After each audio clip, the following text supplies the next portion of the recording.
ladies and gentlemen, welcome. It's 8 o'clock Wednesday night. You know what it is, Petty Sports. Brought to you by Kingz Broadcasting Studio. I'm Mike Bell, baby. Got Miss Lay right here to the right.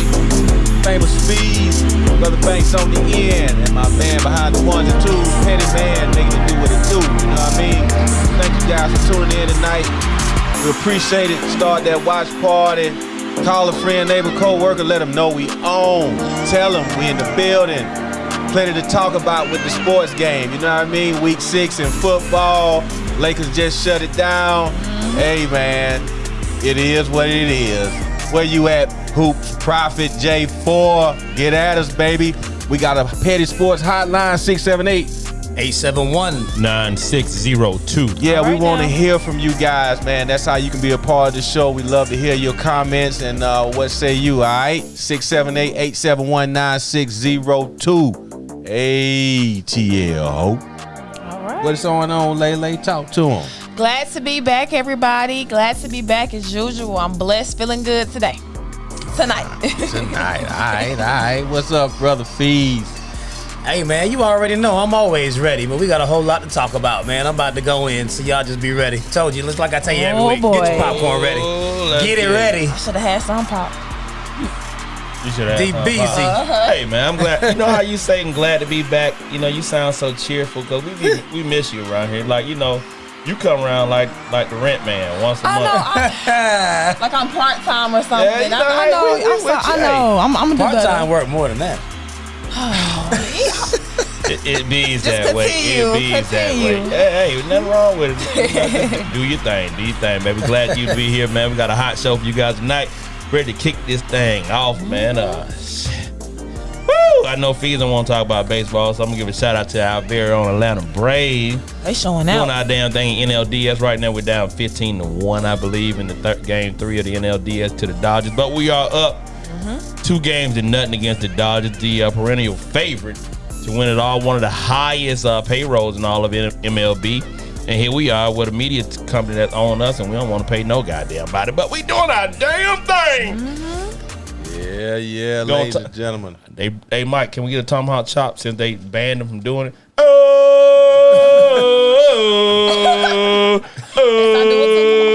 gonna get kicked off for that. Represent for the A-Town, baby. A-Town in the house. Hey, man. I hope not. They be doing good. Yeah. We down, but we ain't out. How about that much? They're the only Atlanta team who doing something. Yeah, Making us proud. I mean, I would urge y'all Oh boy. to just watch with caution. That's all. I'm just saying. We are watching with caution, but we can still support our Right, team right. when they're doing well. Hey, man, we Atlanta fans. Yeah. We know how to watch with caution. No, you don't. That just come with the territory. Here we sir. go. They We just kicking their started ass in the something. post. All of y'all That just came, come with the y'all started territory. coming to the United, and you see it went straight to hell. Y'all watch with caution. Here you go with Hey, that man. shit. We was good till y'all started coming. Hey, man, I was trying to learn the game, bro. I'm still trying to learn the soccer game. You Well, know? at least I can say I Me ain't part of too. that because I never went to a game. And I hate that they tank it. They got Miami tonight. You know, and what a lot of people are saying is a kind of like a playoff field, trying to get that last little swing. And they got 3 more road games before they finish out the road schedule. So hopefully they can pull it out tonight, man, and do some. Yeah, I mean, they do something to show some promise moving on in. Yeah. Yeah, man. That's what's good, everybody. Start that watch party. Help this show go Yes, sir. viral. You know what I'm saying? We on all kind of different platforms. YouTube, Facebook, Twitch, Periscope. Go to Simple Radio and type in the Pulse 880. You can hear us on the internet radio station right there. And on your smart TVs, your Roku, your Fire TV, all that kind of stuff, man. Download that absolutely free app, Boxcast. Boxcast, Boxcast, You download that to your smart TV, and you can watch us on the TV right there. You know what I'm saying? You don't have to be on your computer. You can just watch us right there on the big screen in the house. You know what I'm saying? You type in Kingz Broadcasting, and this show will pull up, okay? All right, man, that's what's happening. Stay at us in the chat rooms, and, without further ado, back to the regular scheduled program. Okay. Mitches. All right. Y'all ready? Look, we got Zakar and Brad. Zakar and Brad, why you putting all these bootleg ass YouTube videos in our chat Not room? the YouTube videos. Hey, Not the man, they bootleg got us some Taliban shit, something about Rambo. Come on, man, it's a sports show, bruh. Man, ladies and gentlemen, we have a lot. Well, we always have a lot to talk about, but we have some juicy topics. We have to start off with the Lakers clinching their title. We're going to talk about our very own Falcons. Do we have to? We have to. Just like we have to. Yeah, you got to. Shit, there's some breaking news out there. It is. Right. Talk about Firing that. coaches and everything. We have to talk about it. See, Chicken Little fans don't like to talk about this shit. They just want to bash folks. Hey, man. We have some tennis talk. We have to talk about Dak Prescott and that his tragic incident. That's sad, y'all. Yeah. And some more NFL action. We're actually in week six, ladies and gentlemen. So we have a lot to bring to you. And breaking news: Nick Saban tested positive for COVID. So we'll probably briefly talk about that one. All right. Week 6. The season is flying. Yep. Yeah. All right, let's get to it. So we have to start with LeBron James and his Lakers. Oh my gosh. Claimed the 2020 NBA Bubble Championship. Yeah. Man, hey y'all, I'm happy for him. With his 4th ring on his 3rd team, does this make LeBron a lock for the illustrious title of the GOAT? In his post-game speech after receiving his 4th Finals MVP, LeBron said, "I want my damn respect too." Put some respect on it. So, gentlemen, has he earned it? I think both things can happen at the same time. He can get his respect, and he's still not a lock for that title of GOAT. Okay. He's done plenty enough to earn respect, but I think people be getting it twisted, acting like he doesn't get respect just because you try to be like he's better than everyone. So then you start nitpicking at what he hasn't done. He get respect. I mean, most people who actually have any good common sense to talk about basketball that don't have him as the GOAT still have him way up there, just not at the top. What up, YPK? So not at the top, but then where? In your opinion? Personally, I have him in the top 10. I probably put him above 5. 5. He's still way up. Okay. Just not 1. Okay. And I He's in the agree. category of I'm the not top. a fan at all, but I'm not sitting here acting like the dude ain't as good as what he is. Right. Okay. Now I get that, and I'm one to say that I'm not necessarily a LeBron fan, but I think he's done a lot. 4 championships with 3 separate teams, 4 final MVP, 4 league MVPs, if I'm not mistaken. What he's done and the way he's transformed the game is eerily similar to what Jordan did, right? Most of us grew up during the time that Jordan era, so we got that era bias in the fact that Jordan is still just Jordan. You have some of the old heads, they're gonna, give you some of the greats, but Jordan is still the greatest in my book. Of all that being said, I'm gonna put LeBron as a very close number 2. Okay. And it's just what he's done. It's a tough task to do it. With one team and then build with a team and then you continue to re-up, but you continue to go. His 3rd team now, and he's went from the East Coast to the Eastern Conference to the Western Conference. He's done it there as well. It happens, man. And it just shows his mental toughness, his physical fortitude that he displays each and every week. And we all talked about a couple of weeks ago how LeBron understands what it takes to get to the top, right? Yeah. He put it in cruise control for a little bit, toured around with him. Now we're going to go and close out Denver and get this shit over with. Then he did the same thing here with Miami. So, hey, shout out to the boy. Even to that same point, it's like, man, it definitely is not easy to get to the finals as many times as he's gotten there. But folks are acting like, 4, that's it. It's solidified. It's like, hey, he's been to 10 now. Like, Kareem went to 10. He won 6 of them things. Correct. And even though you look at, just the quick hitters, you'd be like Kareem, Magic, Mike, Kobe, all won more championships. Okay. But they didn't move. I'm not faulting them for moving. But I will bring one thing to light that never actually gets mentioned in all of this moving. All NBA 3rd team in 2019. No. I don't care about that. He was hurt. He would have. I know that, but the people they nitpick that way. Jordan was never the 3rd team. Like, God damn, man was hurt with a grown. Go ahead. No, here's an aspect that you don't normally get in this whole debate. It's actually more salary cap money available to make these moves when you keep moving teams. If you're one team for 15, 20 some odd years, you have to completely rebuild it, re-up, draft, make trades. It ain't, all right, I'm gonna just go over here and y'all got money because y'all suck. So I'm gonna bring all the homies with me. Like, you got one good player. I'm gonna need you to come over here. You can bring in and rebuild. I'm not saying that's the only thing it is, but it actually grants you the ability to make these types of moves, to bring in multiple people at a time, even just to have the capacity to bring him in because his contract is huge. But you look at the Chicago era before Pippen. Before they brought in my boy from Cleveland, Ron Harper. Dennis Rodman. They did some things too to continue to build them. Jordan wasn't pressed for money because of the the Nike contracts and all that. And I think Pippen actually made more money with the Bulls than Jordan did. So he didn't press it. So the salary cap piece of it, I understand. And LeBron could do the same thing. If it takes more work on the front office. Oh, for sure. For them to keep it going, for a player to stay in one spot that long and keep winning, as opposed to you being able to move like that. For sure it does. But when you also look at the fact that he can take those teams that are not as gifted and still make it to the final. Granted, most of that was in the Eastern Conference, right? So people throw it at, he was playing the East. He was a shoe-in to come out. But, same thing can be said about football in New England, playing in the weak ass division. We'll talk about that later too, though. So it's Kansas City in there. But now, when you look at it now, you say, okay, he's done all this, from 2005 to 2018. He made it to the final. Like, shit, the dude is doing it. Right, yeah. Like, longevity, all of that. That's when true. you look at it from that point of view, that's why I put him behind MJ. Okay. MJ is still just a fucking guy. Of course. The modern era of basketball, you can trade. Everybody got their shit from MJ. It doesn't matter who plays right now. It stems from They look up to him. That's Michael Jordan. Right. He's like the trendsetter. Yeah. What you think? Oh, go ahead. The talk about him getting his respect, I don't know if he'll ever earn the respect that he probably deserves while he's in the league. I think history will be kind to him, though, when it's all said and done and he finally packs his shoes up and take it in. I don't think he's the GOAT. I think he's probably a top 5 in my book overall. But what he's done, you can't say another player has. He's won in 2 different conferences, the East Coast and the West, 3 different teams.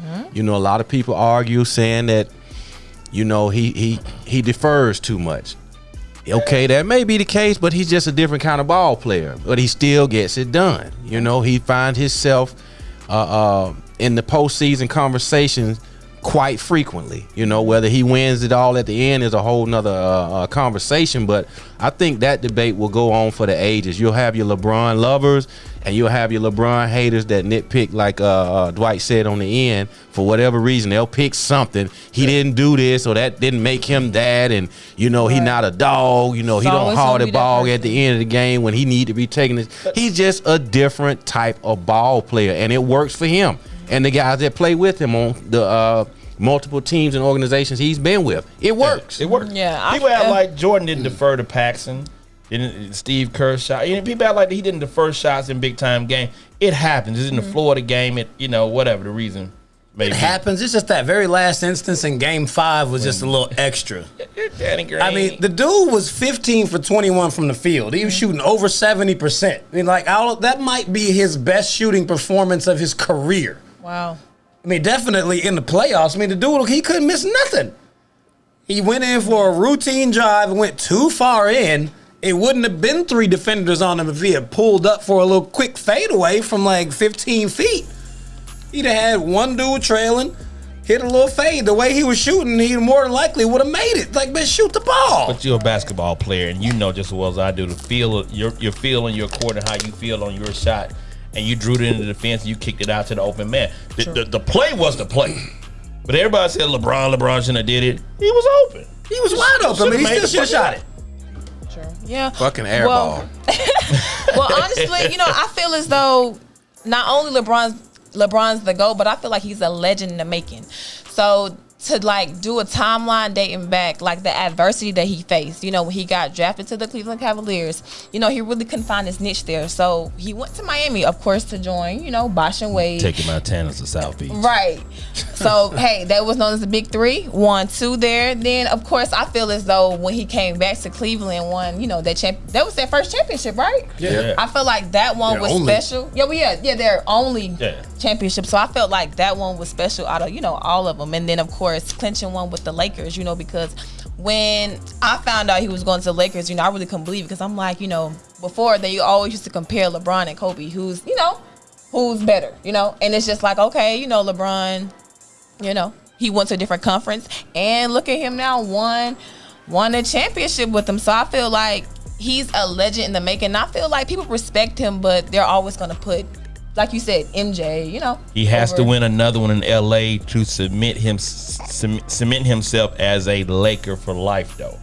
Hey, you You can bring multiple in there because LA, is just used to multiple titles with their Right. people. Exactly. You know? And you said you're surprised to see him go to LA, but was. you shouldn't be because LA always has the best players in the league. Okay. They always do. Showtime. Here and there, you may have some guys that go on other squads, but eventually, most of the time, they wound up in LA at some point in their career. I guess I was just surprised, because LA, of course, they have their titles, but I thought he was gonna, Shaq went there, Just But think you're about right. I see what you're saying. Showtime, baby. It's the Lake Show. Right. It's the Lake Show. Lights, camera, action. Everybody wants to be in LA. That's true. It's LA. And now you got 3 formidable teams in California. Yep. So shit, it ain't so much the Lake Show by themselves anymore, but hey. It's one of them things, man. We sitting up looking at them like me. I've been a Laker fan forever, and you see I still don't have the gear on, even though we just won. Man, so Explain that, please, sir. Why you? Because you keep it on social media. Every So time why I are see you got some boycotting Lakers. this? Now you need to tell the people because you had a nice little rant about how you felt that they disrespected the great one. Oh, I wasn't about to let her move without getting that. I was about to let's stop. talk about Okay, why in your own silent protest why you protesting the Lakers win. I mean, I'm really just I'm bothered by the fact that after the helicopter crash, everyone in Laker Nation, all the players, we're not even talking about the fans, everybody, all the players was like, this one is for Kobe. We dedicating the season to Bean. They started putting on all the Mamba edition jerseys. Every huddle is 1, 2, 3 Mamba. Everything they doing, so a lot of they wearing the shoes with his number and Gigi's number on it. They put them on the jerseys. There was everything leading up to this point was we gonna bring this thing home for Kobe. And then in the moment that they won it, it's like I want my damn respect. It's like, hey, but what? And I am not saying it should have been like, oh, we're not gonna celebrate. We're gonna turn the whole floor into a big Mamba 24 and do a vigil. At the very least, have been like, we brought it home for Kobe. Something. There was no the only mention it was when the reporter guided AD into it because Jenny they had Buzz- film ready. Well, Jenny Buzz, They were gonna make him talk about it. Well, say Jenny something? Buzz mentioned Kobe and Okay. Gigi. Yeah, she said, the trials and tribulations they went through, from February, and they feel grateful to be able to bring it home for the Lakers fans and so on and so forth. So she mentioned him. Because Jenny was closer to him than any of the players. None of those dudes play with Kobe for real. I guess you would expect majority of them to pay homage to him and Gigi. Well, I think as hard as they went all the way up to that point, Right, you expect you I at get the it, very least just say it. Right. Yeah. I think they did in their own way, and I think they played inspired ball. Their defense was off the fucking chain during the bubble, So I think they did in their own individual way, and I think that as they go down and as they start, whenever they can do their hometown celebration, it will be a huge moment at that point to kind of reflect on Kobe and Gigi's life. Yeah, you got. They just dropped the ball and missed the moment. Anything think you they do did at this too. point, be like, all right. Yeah. man. Yeah. But you fought the NBA on that, or you fought the Lakers and the ownership from that? No, I don't think it should have. I'm not saying it should have been any massive. No, it should have been the Lakers. Separate celebration or Itself. memorial moment. The players It could, should have stepped up. literally in Yeah. the post game was they all Right. took the mic Right. Exactly. like one line. Well, for a lot of them now, you can give that to LeBron, but outside of Rondo, and who else on that team got a ring? Somebody got a ring last year with It's from Golden State. Yeah. I can't JaVale think of his McGee. name. JaVale McGee has. Oh, yeah. So for the rest of them, it was their first time, so they're really relishing in that moment of As they man, should. we are NBA champions. As they should. Dwight Howard finally got one as long as he's been in the That's league. good. And That's so good. I'm forth. proud. So AD was really excited about it. And then coming out of that bubble, they all probably saying it's like, shit, I get to go home and sleep in my bed tonight. We're catching the red eye about this bitch. So it's part of that piece of it, right? So I think you charge it to the mind and not the heart, right? I mean, as much as they tried to drive the point home and make it seem like it was all just it was just for the show. No, but I If the definitely moment get what you're moment saying. comes and it doesn't come up, then Right. you were trying to force it up there like it was the thing to I say. don't think so. I don't Yeah. think so. I think they were It probably. makes it seem like disingenuous or maybe whatever. Yeah. The after part of it. Yeah. Somebody will correct me if I screw that word up. Disingenuous. Yeah, that was correct. Disingenuous. Okay. That was correct. The Didn't sound I right. think those guys probably caught in the moment and it just slipped their minds. And they probably kicked themselves in the rear end after it was all said and done. They went back and looked at the tapes like, man, Yeah, we we didn't know none out of of Kobe. everybody that went to the mic, nobody mentioned Kobe. You know what I'm ain't saying? You weren't the Watch only no one who was tape. thinking that. Nobody, people were thinking that they should at least said something. But I think about that's just the, and I said it to Feez, it's his diehard admiration for Kobe as a fan that it really hit a nerve. Like I watched it, and when Jeannie said it, I was like, oh, that's the first time they mentioned it. But it didn't really strike me as a disrespect thing, right? It just struck me as a bunch of guys that are happy that, one, we came out of this bubble, which is mentally taxing, to now we're the NBA champions. Almost celebrating being the moment. But I'm sure all those guys that had an opportunity, like AD that played with him, in the U.S. Olympic team, and LeBron and all that had a relationship with Kobe. Like you said, a lot of these cats didn't even know Kobe other than this icon that I play in LA, and every now and then I might come to the gym in the morning. He just in here, he retired, he in here shooting. He give me a little pointer. They didn't really have a real relationship with him. So I just think you charge it to the heart and charge it to the head and not the heart. Just as much energy as they put into it leading up to that moment, it seemed like they was putting on. Well, you better believe. You don't have that much energy, then keep the same energy when you get there. You got everything out your mouth it was for him. So you look at AD hit that clutch 3 in the Denver series with Mamba. Kobe is a Kobe. So I think they all had it in their head, and I think it drove. And I think, like you said, they broke each huddle with Mamba. So it's that type of. It's always been there. I don't think for them they looked at it as a slight because it's always been a part of what they've done coming back into the bubble. I guarantee you during the celebration, there will not be a shortage of mentions of the Black Mamba. Oh, you seen the dude get his ass whooped out there in L.A. Out there in front of the Staples Center. Hey, man, had the audacity to say F Kobe in front of all them Laker fans. In L.A.? I didn't hear Hey, man, yeah, they mollywopped He it. got beat up by Laker fans in LeBron jerseys for saying it. They mollywopped it. They had on LeBron jerseys. He's getting hit with little bird People scooters and just stuff. want attention and clout, Listen, but that's I'm being What up, That's Crystal? exactly what it was. that's it. He decided I'm gonna run here and just say F Kobe. Nah, ain't nobody gonna say they mollywop that ass. Yeah, come on. Hey, man, Maya? you See ya. fuck around if you want to. Yeah, that's Better know where crazy. you at. Don't let the president get your ass whooped. Right. Hey, man, y'all want to shout out these people in the chat room, folks? Go ahead. Hey, we got Maya. coming. We got YPK in the building. We got our man Jordan Presley checking in. What it do, JP? Crystal Cowboy Girl Cowboys. Marshall is checking in the building. Cedar Michelle is checking in. Zakari Brad, appreciate you stop sending them spamming us with your YouTube videos, bruh. Sharice, Bruh. Sharice, hey, sweetheart, how you doing? Yeah, LOL, Dwight Howe, he got one. Well, you got in your watch party, Feez? Man, it's deep over here, man. I got my man Farron in the house. My sister Monica's on here. My man Will Todd, Pat's Nation in there. Letitia's on. Rob Mears is Know what on. time it is. Anon Way. My dog Mellow Rear View. What else we got in there? Billy Ray, my man Louis Hernandez. He probably Billy see. Ray. You got Billy Ray Cyrus? Man. Boy, you international, boy. Right. International Right. Fees in the building. Nah, he the bruhs too, but it's 8:24 though. I mean, Yeah. Okay, we well, walked it all the way into exactly. it. Yeah, it is. Well, that's a shot. But it's for everybody that's in chat room tonight. Thank you guys for tuning in and just kicking it with us. You know what I'm saying? While we do what we do, man. It's that time. Bell got to count us down for what the Lakers didn't do. We got to bring it in. Petty sports. 3, 2, 1.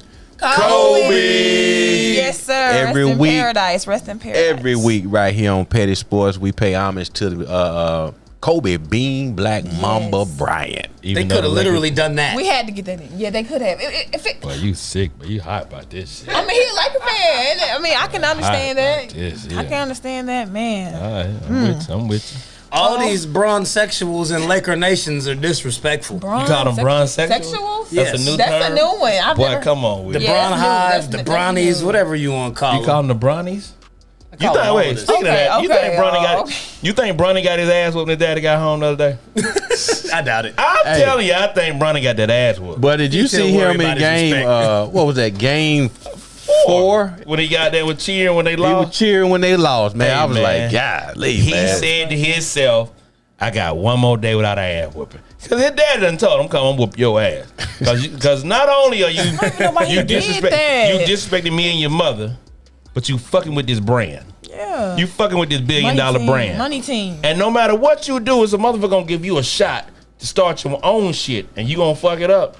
I'm about to beat your ass. Well, he can be a poster child for some flowers now. Yeah, he about to beat that For ass. some cannabis company, because guarantee you they want to know who cannabis was he smoking. Boy, his And dad. he gonna get a fat check. His dad was smoking that Liga Privada. Spokesperson. I think his dad was on that Liga Privada number 9 when he was doing his press conference. Okay. So yeah, so you know he got a fat check for that cigar. Yeah. They gonna call it Bronny Gas. Yeah. Might be nice. That bronchitis. Like, let me get some of that BG. Get some of that bronchitis. Guaranteed Y'all to get it up in your chest. Yeah, Y'all bronchitis. crazy. Yeah, that would be Guaranteed nice. to get up in your chest. Man, we having a good time on here, but we got to move on. We got to move on to our very beloved Atlanta Falcons. Y'all, ladies wow. and Yeah, gentlemen, come on now.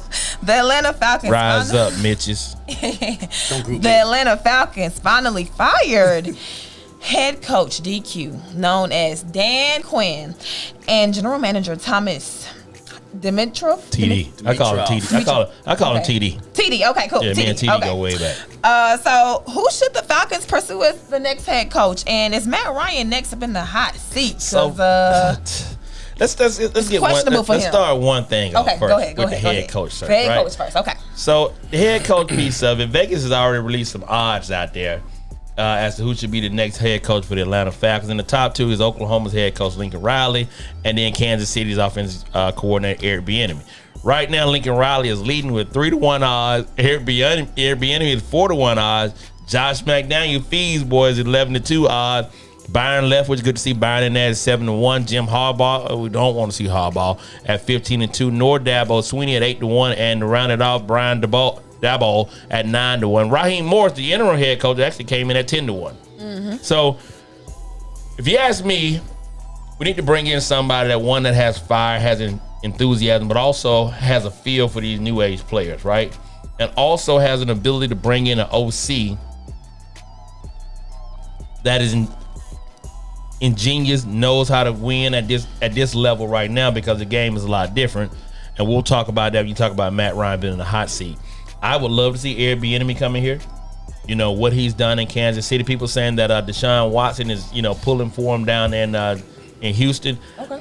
I don't think he'll do that simply because I don't think he wants to see Kansas City as his roadblock to get to the championship. So I think, he may opt to get out of the AFC and go into the NFC. And if that's the case, man, I think we got a great core of guys here with, Ridley, Julio, Matt, and the defense is kind of fast and moving around. I would hope to see Eric Bieniemy shows up here. Okay. Eric Bieniemy is definitely like the fan favorite, especially for all of us. We want to see him come in, but even before him, really, I already done threw the Falcons away. I told you I ain't gonna ever pick them to win another game. But now that you done got rid of Dan Quinn, Raheem Morris stepping up, I do want to see him do well. You can see that. Mm-hmm. I would like to see him do well, and if he can actually salvage a piece of it, or just do anything enough to where he is actually the front runner to keep this job, then I wouldn't be mad at him holding on to the job as the head coach. Right. So it would be one of the very few situations where you get a black head coach to walk into a job where you have competent weapons. Right. They normally walk into just the Romeo trash Cornell situation. The Romeo Cornell situation. Yeah, right. Like Romeo steps up, is like, yo, they gutted the team. You got Deshaun. That's it. Here you go. You could be like Adam Gase over there, and you get that dumpster fire. Here you go. Like the black coaches usually get nothing. Anthony Lynn is making something out of the Chargers. They still haven't gotten the wins like they're supposed to, but at least he does have some requisite weapons to work with over there. So if Raheem Morris is able to keep it, even if he stays interim for the rest of the year and they bring in Bieniemy and he keeps him as the OC, that would be dope too. Like I could go with either one of those. You think he's moving from the DC, because he's currently the defensive coordinator and now acting interim head coach. Okay. So I'd love to see that as well. And then talk about stay on staff with him. Louis Riddick as a GM coming in as well is one of those guys. Talk about replacing Dimitrov. What you say, you Bill? I say nobody's job should be safe. And now, don't get me wrong. I do want to see this guy do well as a coach. But if it comes down between him and Eric, of course, I won't be enemy in here running things. If he can stay on board and have a position and be enemy chooses to keep him, so be it. But I'm looking for a whole regime change to get rid of this culture that's been plaguing our organization. It is it's a losing culture here in Atlanta, man. Not a losing Mediocrity is the best that this team can seem to muster up consistently, and that's a problem. I don't think anybody's job should be safe, with the exception of a few guys, maybe AJ, Jarrett. You talking about players now? Yeah, player. I'm talking about changing the coach. I'm talking about nobody's job should be safe. Matt Ryan, go on back over there with Kyle Shanahan and get with your boy. You know what I'm saying? And we can just start from scratch over here, man. I mean, honestly, we need to. But you and T.I. on that same dumb shit. I can assure you this one. I can assure you right now, with the way Garoppolo's been playing in his injuries, you fuck around and cut loose Matt Ryan, he gonna go right out there to West Coast, and Kyle Shanahan gonna show the boy can goddamn play. And that's fine. That's fine. He can't do it here though. You got no. He's not doing it here. He's done it here. No, you got dumbass OCs. It's always something. It's always something. Well, what's the next point? You had what's the next? It's always something with that guy. Ryan on the hot seat. He's the luckiest quarterback I've ever seen. Y'all, before we hop into that one, y'all gonna probably think, well, I'm living in fantasy land, but I was like, to be head coach for the Falcons, I was thinking about Vic, but I'm just Mike. Come on, man. What you got in your water bottle over there? Is that vodka or water? I'm thinking, that's why I say I'm living in fantasy island. Fantasy damn land. I didn't test the percentage on that. Damn sure is. All because, when he was here, he brought that culture back. You damn sure is. So I feel like when he come back, he should, Nah. not be head coach, but I'm saying like being You punch drunk over there? I think the most important question of that whole thing is about a GM. Everybody trying to head coach. It doesn't matter until we find out what the philosophy of a GM that comes. Right. And that's how your culture changes. That's how you. Well, true. You're right. You just bring in the players. We do realize Dimitrov and all them cat blew on players, but they also fucked up on bringing in OCs with Matt Ryan. And you look at it, everybody want to have this conversation about Matt Ryan and his OCs. I'm going to run it down for you guys. He had Mike Mularkey, Dirk Cutter twice, and he had Kyle Shanahan, and he had Steve Sarkisian. With that being said, from 2008, Mike Mularkey was 11-5. 9, he was 9-7. 10, he was 13-3. 11, 10, and 6. Great. But before that, he was never really that good as a fucking Steelers offense coordinator. He wasn't shit, so they got rid of him. Dirk Cutter came in here in 12, 13-3, riding that same fucking bandwagon. But then after that, 4-12, 6-10. When he's with the Jags, he wasn't shit. When he was with Atlanta, he wasn't shit. When he went to Tampa, he wasn't shit. And right now, he ain't shit. Ooh. Steve Sarkisian never had any goddamn pro experience. Came here from the college ranks and went 10-6 his first year and 7-9 the second year. You got to bring in somebody here that has NFL experience, calling NFL plays, playing in this shit. You cannot do it. And everybody I'm going to get on Mike for a second. You want to talk about Matt Ryan and this, that, and we always compare Matt Ryan. Oh, we got a call. I compare him to Jared Goff. Well, but I'm gonna talk about some of the great ones we talk about here. Go ahead. We got a caller? Okay, so listen, we talk about, we're comparing to Drew Brees, who's in our division, then we also talk about, Tom Brady and all that. Ken broadcast. I'm gonna give you this one thing about Drew Brees. Since he came over from San Francisco, he's had one fucking OC and one fucking head coach, and he's thrived. And the crazy part about the OC, Chargers. The OC came from the Chargers with the motherfucker. So, it's consistency. Now, when you look at Brady, for example, Brady has had 4 of them.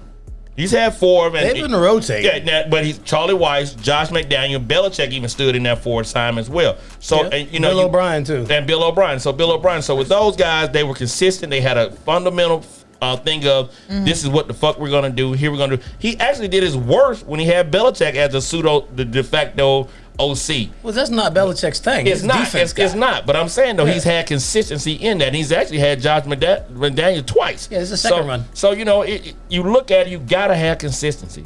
And if you're not going to have consistency, you got to have somebody here with a strong fucking message. And you saw that when you had Kyle Shanahan here. This is my fucking offense. This is how we're going to run it. I think with that run and gun offense that y'all are trying to run isn't quite suitable for Matt Ryan's skill set. But it's not like he can't run it, but he did it. He'd be better. If you sent him out to San Francisco and he was to play with a running game that strong and a defense that good where he wasn't expected to keep scoring like that and just handle the game, no, it wouldn't. the whole mindset would be different. If he was asked to do what Jimmy Garoppolo was doing, then Matt Ryan might be able to take them to a bowl. Right? That's what he did in 16. His Hey, let's take our caller, man. We got a caller on the line. What's your name? Where you calling from? Hello? Hello. Jordan. Got his volume up? Yeah. Hello? Yo, hey, man. You got the Petty Sports Crew. Hey. Speak on it, brother. Hey, how y'all doing? What's up? We doing good. Man. How y'all doing? All right, what's going on, JP? What's going on, man? Hey, shout out to y'all, man, Petty Sports. Appreciate it, shout bro. out to y'all doing y'all thing, man. I like what y'all doing out here. That's good. Appreciate it. What you call in, man? You got something to speak on? Yeah, man. I want to talk about the Falcons, man. I heard y'all. Y'all made some really good points. I like the move, the potential move. If we do get Vinny from the Chiefs, I feel like that would be a good offensive move as a head coach potentially. But I am interested in seeing what Raheem Morris will do going forward as interim head coach. Now, one thing I did want to touch on is the Falcons defense, man, because the Falcons defense, as y'all know, have been our Achilles heel. We have not had, and as long as Matt Ryan been here, I don't think the Falcons had a dominating defense, in his 13 years. Maybe like one or two teams had a good defense, but we can get a good, solid defensive coordinator who has that fire and grit, because we have talent on offense. We can get that good, solid defensive coordinator in with a good, strong mindset, bring the defense together, get the right players in the draft and the free agency. I feel like the Falcons could be a playoff team every year with the offense that we have. Now, with Matt Ryan, now like the Falcons and what Arthur Blank said, I believe yesterday, he may be looking on shopping for another quarterback or getting one in the draft. That's not what. Now that'll be interesting to see as well. But I think we need to first of all clean house. Well, not clean house, but look at the front office. We already got rid of Thomas Mitchell and Dan Quinn.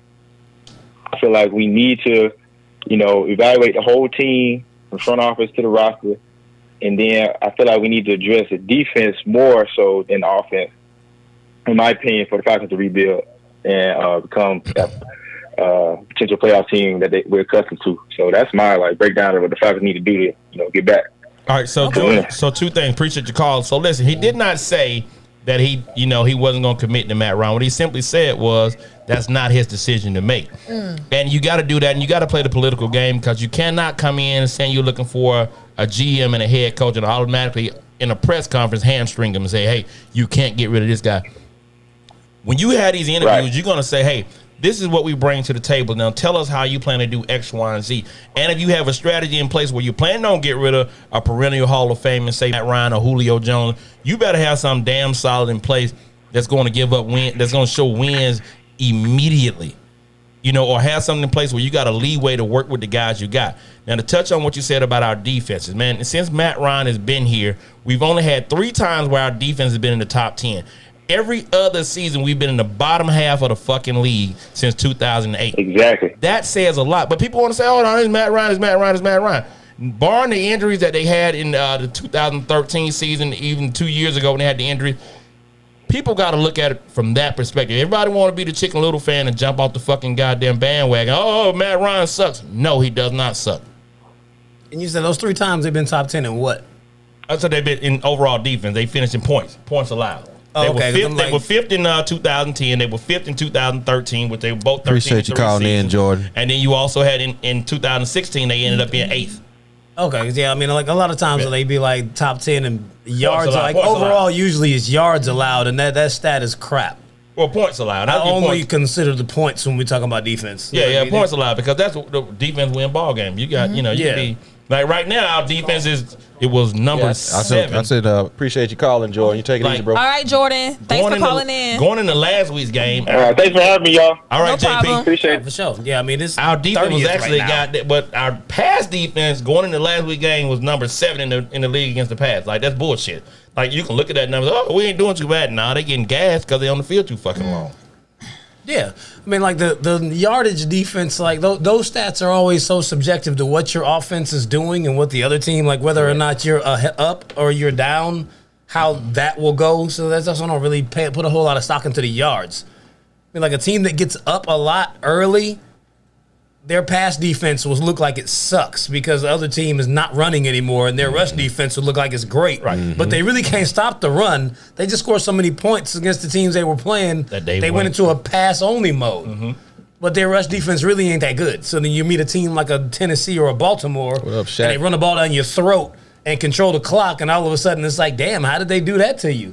The numbers said it's like, no, you'll be giving up points. You give it a point. And that's it. That's for the people that drank the Kool-Aid. They don't want to see the reality of what's going on here in this organization. But I mean, getting rid of Matt Ryan immediately would be stupid. Well, I said he got probably If you're maybe gonna bring somebody in, bring someone in. He behind him. he probably has at least another year here before Like, he's at out. the very least, Yeah, 2 finishing years. this year, and if not finishing Next this year and actually playing the whole next season before he's to move. Yeah, you may draft a quarterback this year, but you're not getting rid of Matt Ryan. That's just You can't afford to move. Yeah. Who the hell's well, coming in for him? What I'm saying is, once you get the new regime in place, I'm looking for. I would not be upset if they get rid of number 2. look, man. Nobody's They doing can't this do it John immediately. Gruden. Nobody's doing this John Gruden shit. Hey man, And we you ain't don't got. know- We not rid of Derek you- Carr. Well, he didn't get rid of Carr, but he got rid of Alex Mack. He got rid of your boy Cooper. You know, he came in. I'm the new sheriff in town. That shit does not happen. I It's the would not NFL. be upset Nope, if because- a new regime come in here and get rid of him. Because That's all I here's the thing. said. Here's the Yeah, thing you about can't that. be Whether they do it or not, that's a whole nother You know story. how lucky you got to be to get a guy to come out of college that's gonna come in and start and be productive. That shit is that's Kansas City Right. shit got folks fucked up. This Lamar Jackson shit got folks fucked up. Everybody just come out now. You gonna put up numbers like it don't work that way. These padded now Joe stats Burrow here in and Atlanta Justin got Herbert people look good, fucked too. up. Yeah, but it doesn't work that way. Like you gotta find motherfuckers that fit into a system that do this shit and for every quarterback that comes out every year, that's 4 or Right. 5 of them that are projected to do all this shit. There's a fucking bust. Even with a new regime in place next season, they still won't be good because it takes time to get that shit up and does. running. Yeah. So next year will be another wasted season. But when you got veterans in there, You it have all makes these that weapons. you got a veterans in there, and that makes that transition a whole hell of a lot easier. You don't think guys are sitting right here saying, "Man, I got Ridley, I got Julio, I got Matt, I got Debo, I got Keanu Neal, I got KZ, I got Ricardo Allen. I have the fucking pieces to put this shit to place." It's piss poor coaching, shitty ass offensive coordinator shit, and your defense is staying on the field way too long. Everybody I'm that telling you. came to Atlanta said the same thing. Right, but honestly, And our you- organization Them falls motherfuckers short. sorry. The people that we had in charge are horrible. Okay. that's true. Tell me you got excited about Sarkeesian. I didn't say I did. Tell me you got excited about the second You time still Dirk got to Cutter come in came here around. and do the job. Nah, Even with Eric Bieniemy, he could come in here and be a fucking bust for all I know. But I want to give him a shot if he It's has gonna the take- it's gonna opportunity. take time. But his resume says that he's not going to be a fucking bust. That's why I Like, say you still cat- got to come do the job. The cats we brought in were fucked up before they got here. And they were, like Gary always said, they were retreads. Retreaded coaches that came in this motherfucker, and they were fucked up before we got them in here. So Really, the only person who could come in and actually have enough cachet to walk in and be like, I want to get rid of all these people, and you actually trust what he's doing is Urban Meyer, and he's not on the list. you're not on the fucking list. No. But honestly, you know what? Like the Atlanta Falcons is crazy because we look so good on paper, but when you really evaluate us, it's just like Ain't that okay. something? Paper champs. It's just But it's like, not. and think about it, y'all. Think about how Todd Gurley feels because he like, dang, I love Paper champs. I Been left paper LA champs to for come here. years. Like, really, think about how he feels. Think about it like this, though. Everybody, all 32 teams got pros on it. All these motherfuckers made it to the league for a reason. You got to look at what makes pros different from everybody else. Good coaches and bad coaches can fuck you. If it's a can't do versus a want to, Right. it's coaching and it's scheme and it's system. That's true. And That's Shanahan showed you that shit. Look at Shanahan, Matt LaFleur in Green Bay. Shanahan coaching. We had that motherfucker here as our quarterback coach and didn't interview the motherfucker. 13-3 the first year in Green Bay. Look what he's doing right now, undefeated in Green Bay. Your boy out in LA right now, McVay. Shit, went to the fucking Super Bowl. Shanahan coaching tree. This shit is out there in front of you. He had that formula, which I really believe would work for Matt Ryan. You'd ask him to do so much. We should have kept Matt LaFleur. I've been saying it for 2 years. Should have kept Matt LaFleur. Stupid motherfucking TD. Man, we went in with the Falcons. All right, ladies and gentlemen, so we're going to go ahead and skip to our sponsors. Ladies and gentlemen, thank you once again for tuning in to Petty Sports Wednesday Night Edition, brought to you by Kingz Broadcasting Studios. We really appreciate it. Start the watch party, you know what I mean? Share the show, let everybody know we at the table, we going in, we doing what we do. You know what I mean? Mike Bell, baby. Got Lele, FamousFeez, Brother Banks on the end. Call in and talk about anything that we've discussed up to this point. We've talked about the Lakers. We've talked about the Falcons. And whatever you might have on your mind. 678 871 9602. 678-871-9602. What say you, ladies and gentlemen? Be a part of the show. We want to hear from you. Okay. So we're going to squeeze this last question in. So what are the reasonable expectations to salvage the last 11 games of the 2020 season for the Falcons? Nothing is reasonable about that. I mean, that's the ridiculous response to the question. Nothing reasonable about that. I don't think. How could you even They say run that? If they run the table right now, Mike, you be like, shit, that's a Well, I have to eat pie. I have to eat pie. Yeah, you know what I'm but- saying? But nothing about what this guy has done since he's been here makes me But feel you're talking about comfortable. this guy, he's not the head coach. Like we're talking about Raheem Morris moving forward for the rest of the season. We're not talking about Matt Ryan, Dimitrov, Hey man, you're not listening to what I'm saying. I said this guy. I said this guy has not shown me. What guy?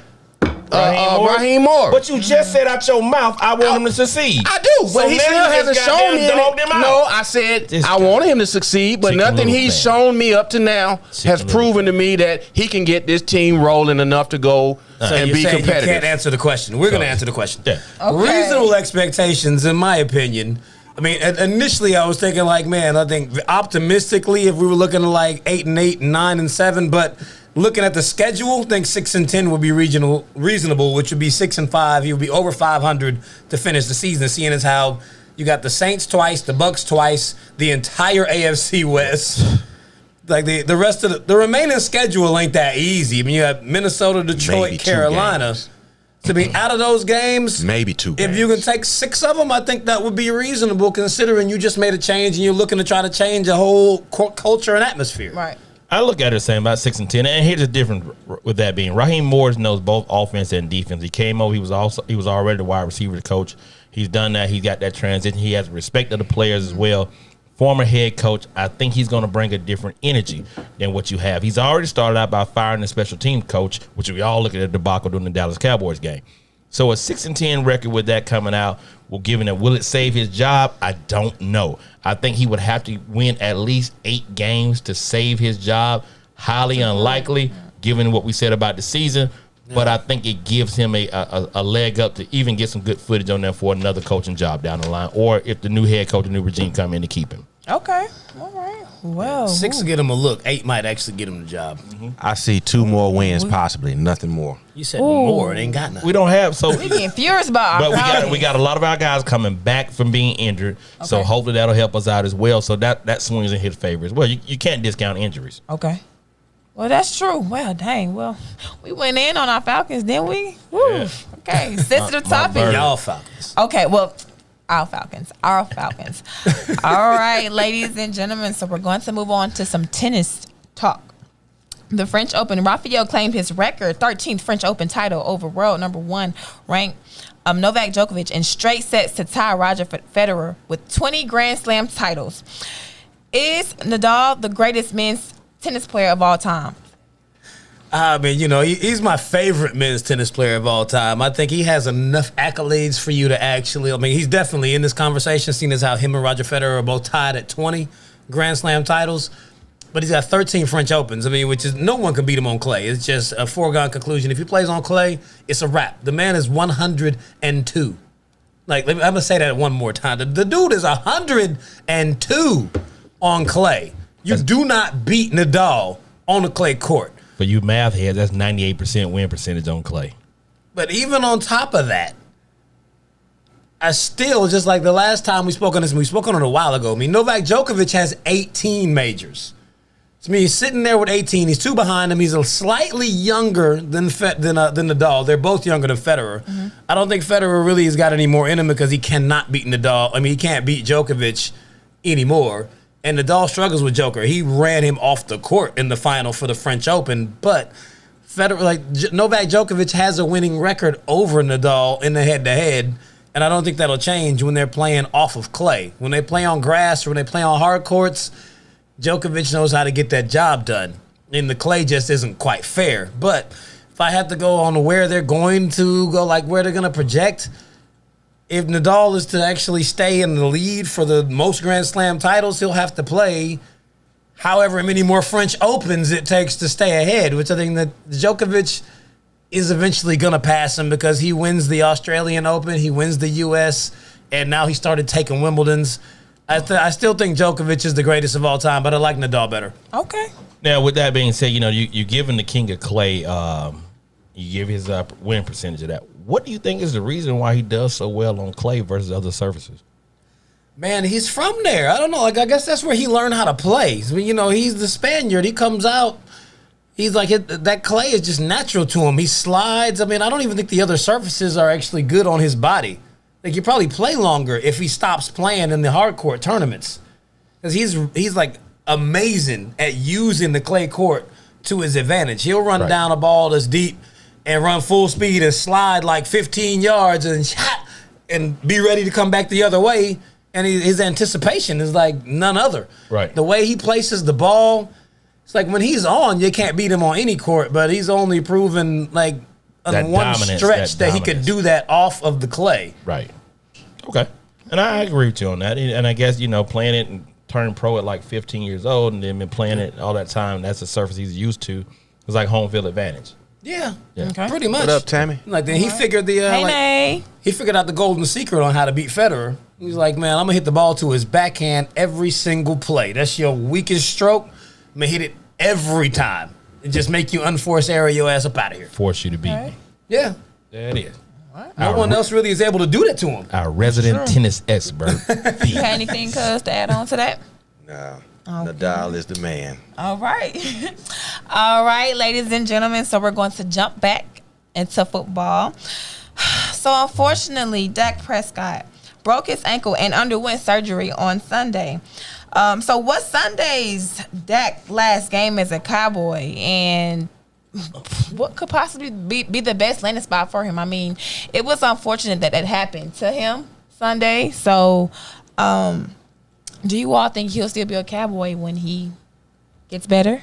Yeah, I definitely believe so. The Joneses came out and they stated that Dak is their future. Okay. They stand behind him. If anybody can bounce back from it, Dak can. So that was a vote of confidence. And besides, they ain't got shit to lose. They already got him on the franchise tag, and they got him again for another year. So, right, they ain't got to extend the contract. So now at this point, why not? And there are people that's going to go back and forth about the way they handled the contract, but they did offer Dak a lucrative contract. They wanted him for a little bit longer than what Dak and his people wanted him for. I don't necessarily fault Dak. I think I more so fault his representation than anything, right? But at the end of the day, $31 million this year and then 30 some odd million next year as well. 37. So 37, that's a far cry from the $2.5 million he made last year. So, he'll be all right. Now, Dak's a tough guy. He's shown everybody that he can be a dominant QB at this level, right? Right. And he deserves everything, from where he got drafted at, and everybody thought he's a fucking ball player, man. Yeah. So speedy recovery to Dak Prescott, man. And, this has been a really, really tough year for Dak. So It has. It has. Because actually, if you all didn't know, he was battling like depression early this year. So I feel as though it's a lot of pressure riding on him. And he lost his brother. Was it middle brother or younger brother? It's one of his three. It was three of them. He lost one of his brothers this year as well. So, he'll bounce back from it, man. And, you saw the pictures of with his brother tweeted out when they was in the hospital.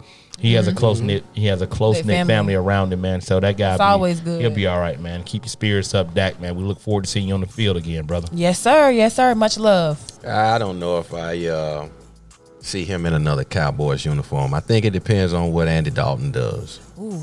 That's going to tell a big picture of how they view Dak in their future. I think that's going to play a major role.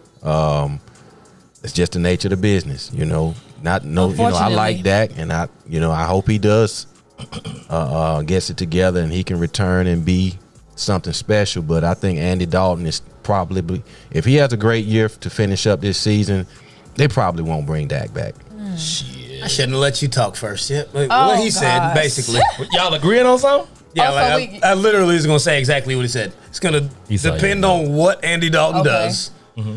If Andy Dalton takes his team, they win the division, they go to the playoffs, win a wild card game, make it to at least the divisional. If they make it to the NFC Championship, Dak ain't coming back because they're going to be able to re-sign Andy Dalton for a little bit of nothing. At least half of what they were planning on paying Dak, they'll be able to sign Andy Dalton for. And they can bring somebody else in to back Andy Dalton up and let Dak go. And it ain't even going to be like because Dak's not good, it's just not economically feasible to keep him. Especially they're not even going to know if he's healthy. That'll send Dak into the free agent market. Dak is going to be the 2021 Cam Newton, where everybody's like, I don't know if he's healthy, what he's going to be.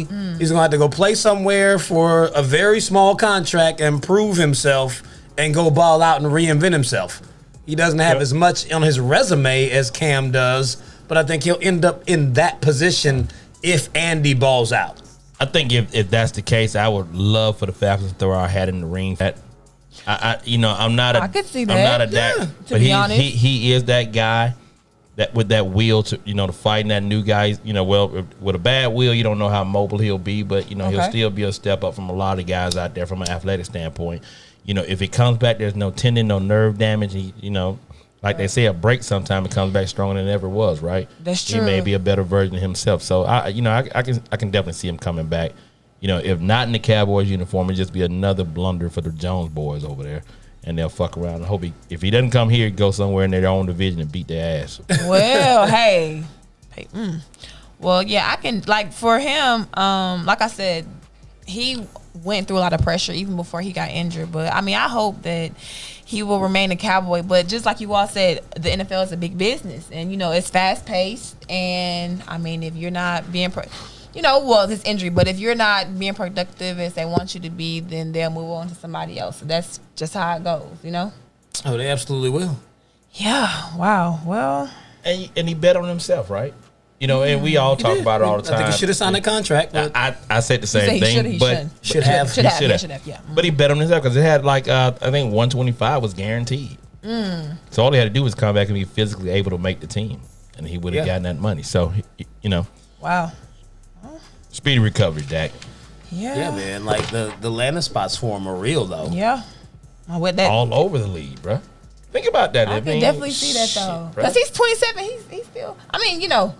He's young. Yeah, he's young, right. Very young. Maybe it's taking him time to find his niche. You know what I'm saying? Because.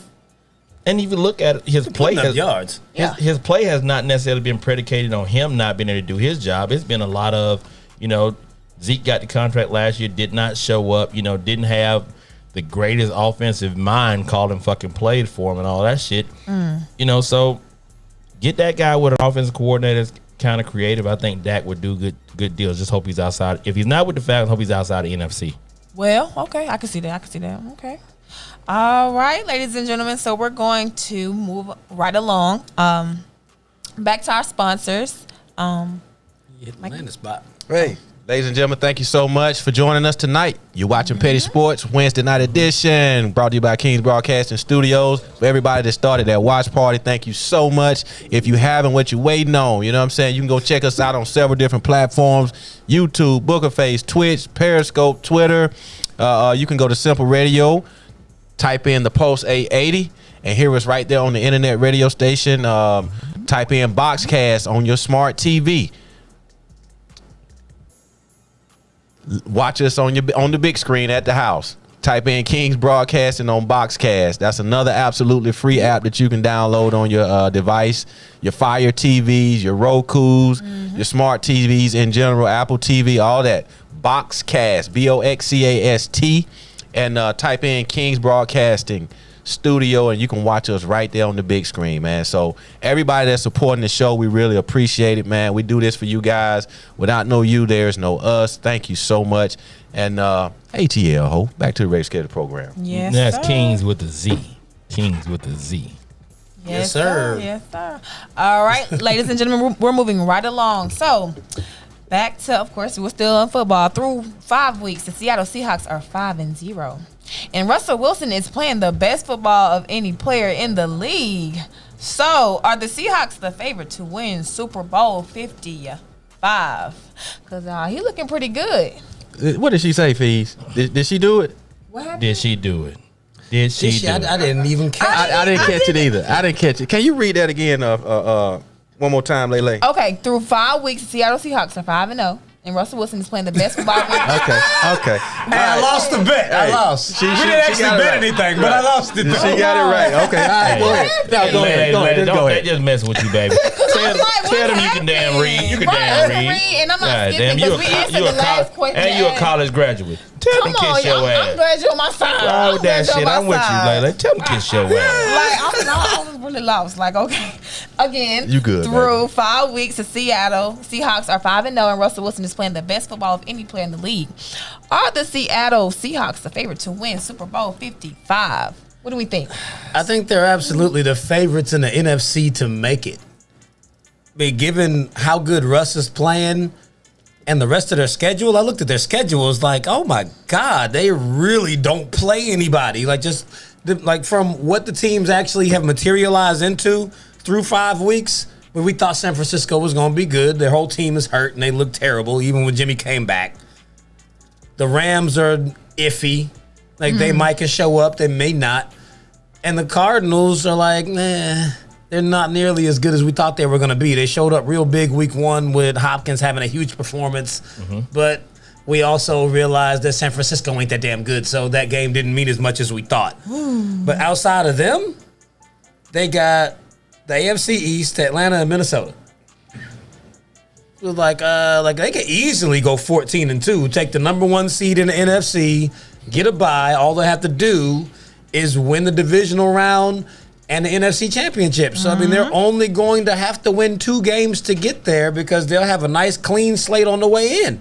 Right. So the only reason I'm not going to tell you that they're the favorites to win Super Bowl 55, well, I won't say the only because there's multiple. I mean, offensively, they're second in the league in points per game. But their defense is not good. I mean, they're giving up 27 points a game. They're 19th in the league on defense.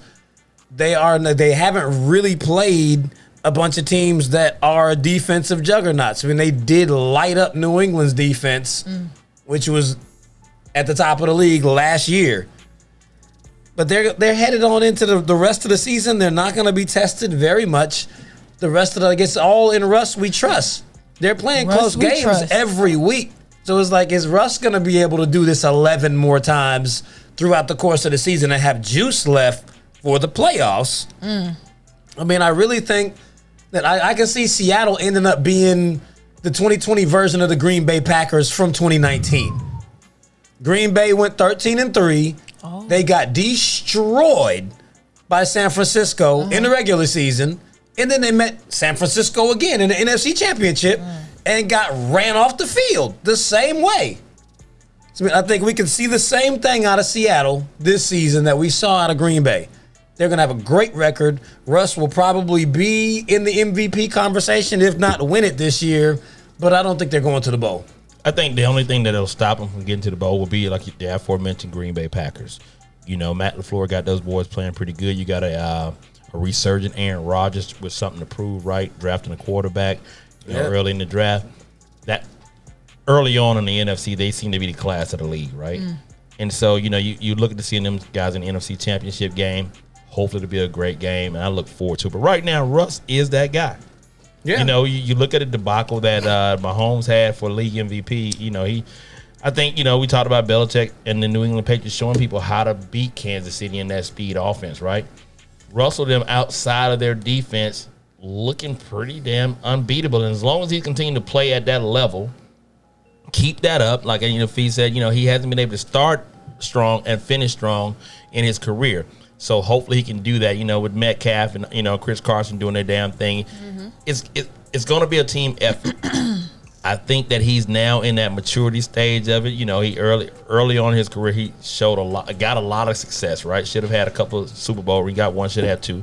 You know, I think now that maturity piece it keeps seeing, right? And now he's that mature, veteran, savvy guy, you know, and he still hadn't had any physical fall off, right? We can't see any physical fall off of Russ. So now you give him that veteran mindset where, you know, always hear guys say the game is slowed down.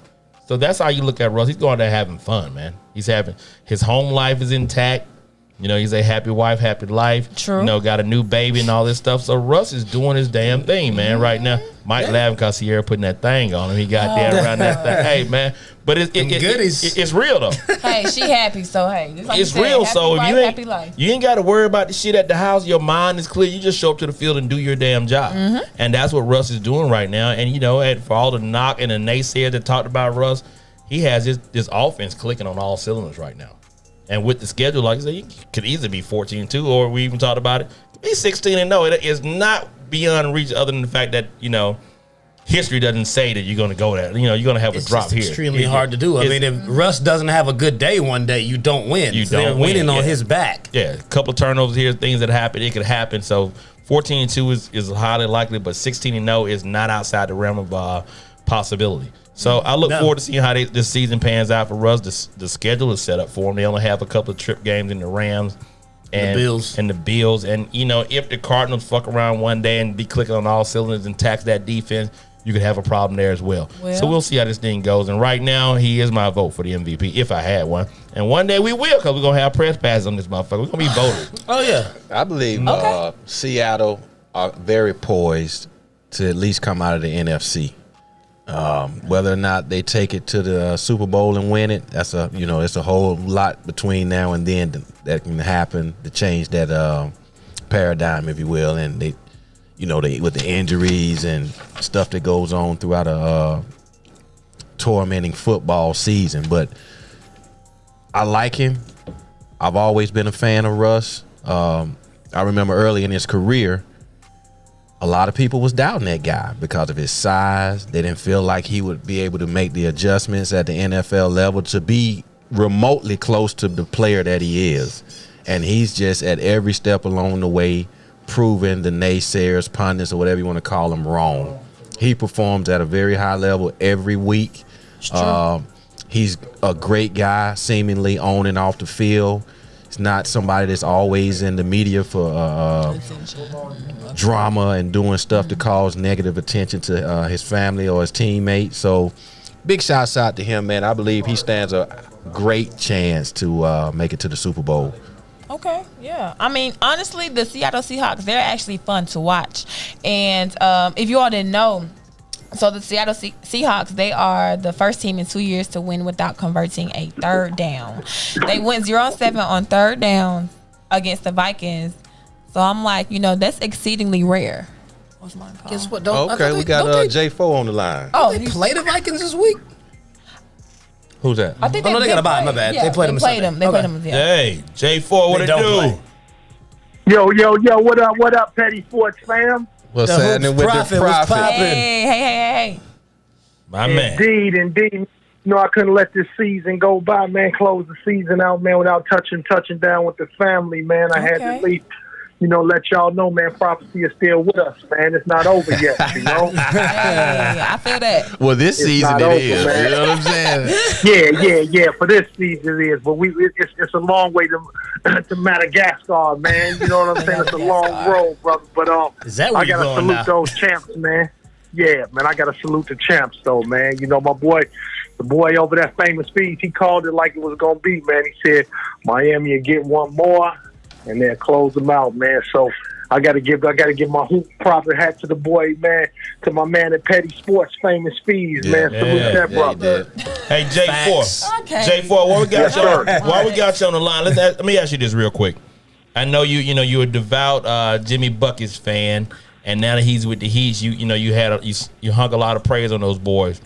What kind of changes should Miami Heat do, in the upcoming season, man, to kind of, falling 2 games short of their 4th NBA title? What kind of change you look for them to do in the upcoming season to be man, you know what? I mean, I think Miami has to be real, man. The league will catch up with them. They caught a lot of guys off guard this year. Okay. The league will catch up with them, bro. To be honest, they need a lot of scoring.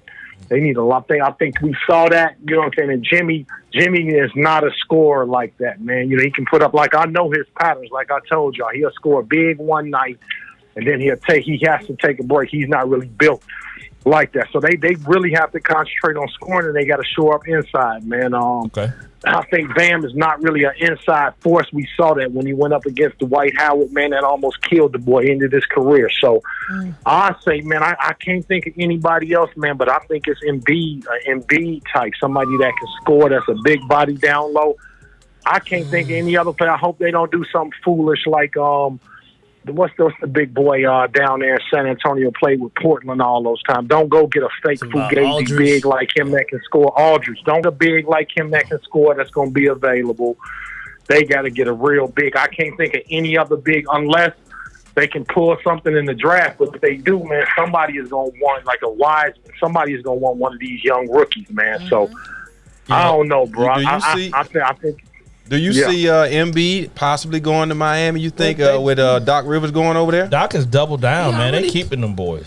Embiid already done played with Jimmy. That ain't work. Yeah. So and then that's what he said. He said Embiid. That's why I asked. No, he said that, but I'm saying they've doubled. Philly doubled down, man. They're gonna make it work with Embiid and Wallace. So So they're not going anywhere, man. So I don't know who else is out there. That's Philly saying that, man. Embiid wants out, man. Embiid and Simmons won't work, man. It's like Shaq. I mean, it's a bad fit. Embiid and Simmons just really will not work together. Simmons has a personality, man, that's really weird. Embiid is a little on the weird side. I thought Simmons was going to be the one that could click with Jimmy and, you know what I'm saying, appreciate his leadership like the boys in Miami did, but it turned out to be Embiid was the one who appreciated Jimmy's leadership style. Man, Simmons is Australian, man. He's a little weird. I don't think he has the personality for the NBA. I don't know what he can really do, but no. If they smart, they going to break that thing up and get some value for one of them. Well, but I think Embiid wants to do it. Doc could be the one to do it. That your boy Tyler Hero can really progress. I mean, he was just a rookie. He showed up majorly. If he takes strides and actually can take on the blunt of some of that scoring and take that off of Jimmy's plate and they bring in a big man, think they actually can make some more noise. I mean, it seems like they pretty much have all the requisite pieces. They just need somebody to hold down. You play a team like the Lakers, you get no rebounds because the whole team is 7 feet tall. Be like Bron, be like the shortest player on the court. It's a lot. But like if they can, if they can get consistent scoring out of Hero like that, like I think that the roster they have can actually develop because them boys are young. But the thing about it is, go ahead, J4. This the one thing you got to look, man, and I agree to a certain extent. But when they start game planning for Hero, man, a lot of that water is gonna get cut off. Yep. It's no question. And I think he's good. I like him a lot. I think he's 16 a game. I'd be happy getting 16, 17. He's not 24 a game. I don't think he'll ever really be an efficient 24 a game when teams start game planning for him. Right? You can catch the league off guard once or twice, but when they decide to cut your water off, and what it is for him, it's physical. I think a 6'10" guy that's quick enough. He's got a real good off the bounce game. But you put somebody 6'10" on him like Ariza when he was at his prime defender, man, they cutting that boy water off. So I was going to say the same thing, for a rookie to come in, and it takes a couple of years for him to develop the physical strength to be able to do it. You guys hit on a good point that he caught him off guard going into the bubble. Nobody really recognized who he was and what they knew in Miami what they had or what he could be, right? Yep. And then he had that swag about it. Once he went off. In that Celtics series that, hey, man, I can really do this. Now he got to go in and put in the weight, got to put up that muscle. He also got to get his shot right to be able to get that off the dribble kind of guy that he can be, that accents, Bam, and then also Jimmy Buckets is a whole nine. He could be that guy. Yep. I think he's 2 seasons away, though. He's got potential. I mean, if he developed into that guy. In one season, what he did, he's definitely got the potential to progress like what they actually need for him to be in Miami. Correct. Yeah. I mean, he doesn't have to do it every night. He needs to be able to do it when Jimmy doesn't. If he can compliment him for the nights that Jimmy's not doing it, then they'll be fine. Even with that being said, I've said this time and time again, you need at least one superstar on that team. That's what they need. Tyler Hero's fine. I think he's going to be a nice player and an addition on that team to play his role, but you need a superstar. You're not just going to be able to do it with Jimmy and a big man or Jimmy and somebody, another role player. You need an official superstar. Wow. And Kyler, you know, Tyler getting his balls waxed every night by Katia Henry. Hey man, he got a problem with that Instagram model, man. He don't have the strength to do it, bro. When they open up the bubble, man, oh shit, it don't matter. She a stunner and she got him fucked up right now. Kuzma's ex. We know that much. Fucked up right now. She got 8 million followers. She got more followers than he does. She got 8 million followers on Instagram. She fuck around open up fans only page. She gonna bank his check. Like, keep that shit. Oh wow! Like, skip this week. I got you, man. I'm gonna tell y'all this. One of my philosophies is, and this is why I think the Lakers won. If you look at a lot of these teams that win championships, it's something about these lottery players. Like when you talk about superstars, man, lottery guys have superpowers. Like even what's my man's name? That came from Detroit that played good for him this year. I don't know what. Caldwell Pope. Mm-hmm. So you get a lottery guy like that, man. They are really good at certain things. A Rondo, they got superpowers, and that's the one thing about these guys that Miami have are really good. It's a great way to build a team. But I agree with what he was saying in that. When you get somebody like an Embiid, or you get somebody like even a Greek freak kind of who's kind of developed into a superstar, or even a Bradley Beal, those guys have another gear that they can hit quite often that nobody can really stop because they're great at it. Like all these Miami guys they're really good at a lot of different things. They just got one little thing that they're really good at, and so I just don't think you can cultivate necessarily a real championship team that you can count on with that. So I believe they are one superstar player away. And I don't think you're going to get what you got from Dragic again. I think that probably is kind of it for him. He'll be solid. I don't think you're going to get that again. So they got to do something. But if anybody can do it, Pat Riley can help them retool, man. And turn into something. And I like Bradley Beal too, man. I wouldn't mind seeing him here in the Hawks uniform. You said something when you said Bradley. That's a special guy right there. Yeah, people were sleeping on him last season. I told y'all he put up some numbers. Didn't make no All-Star, but he put up some numbers though. Man, we appreciate you calling and checking in, man. I didn't know if they had pulled your profit card or not, We see you still on the road. You say you on the road to Damascus, or what did you say you were going? Madagascar. Oh, okay. All right. He got to go a lot farther south. He got to swim across the water too. Hey, Paul, when he was on the road to Damascus, that's when he seen the light. He saw the Paul, baby.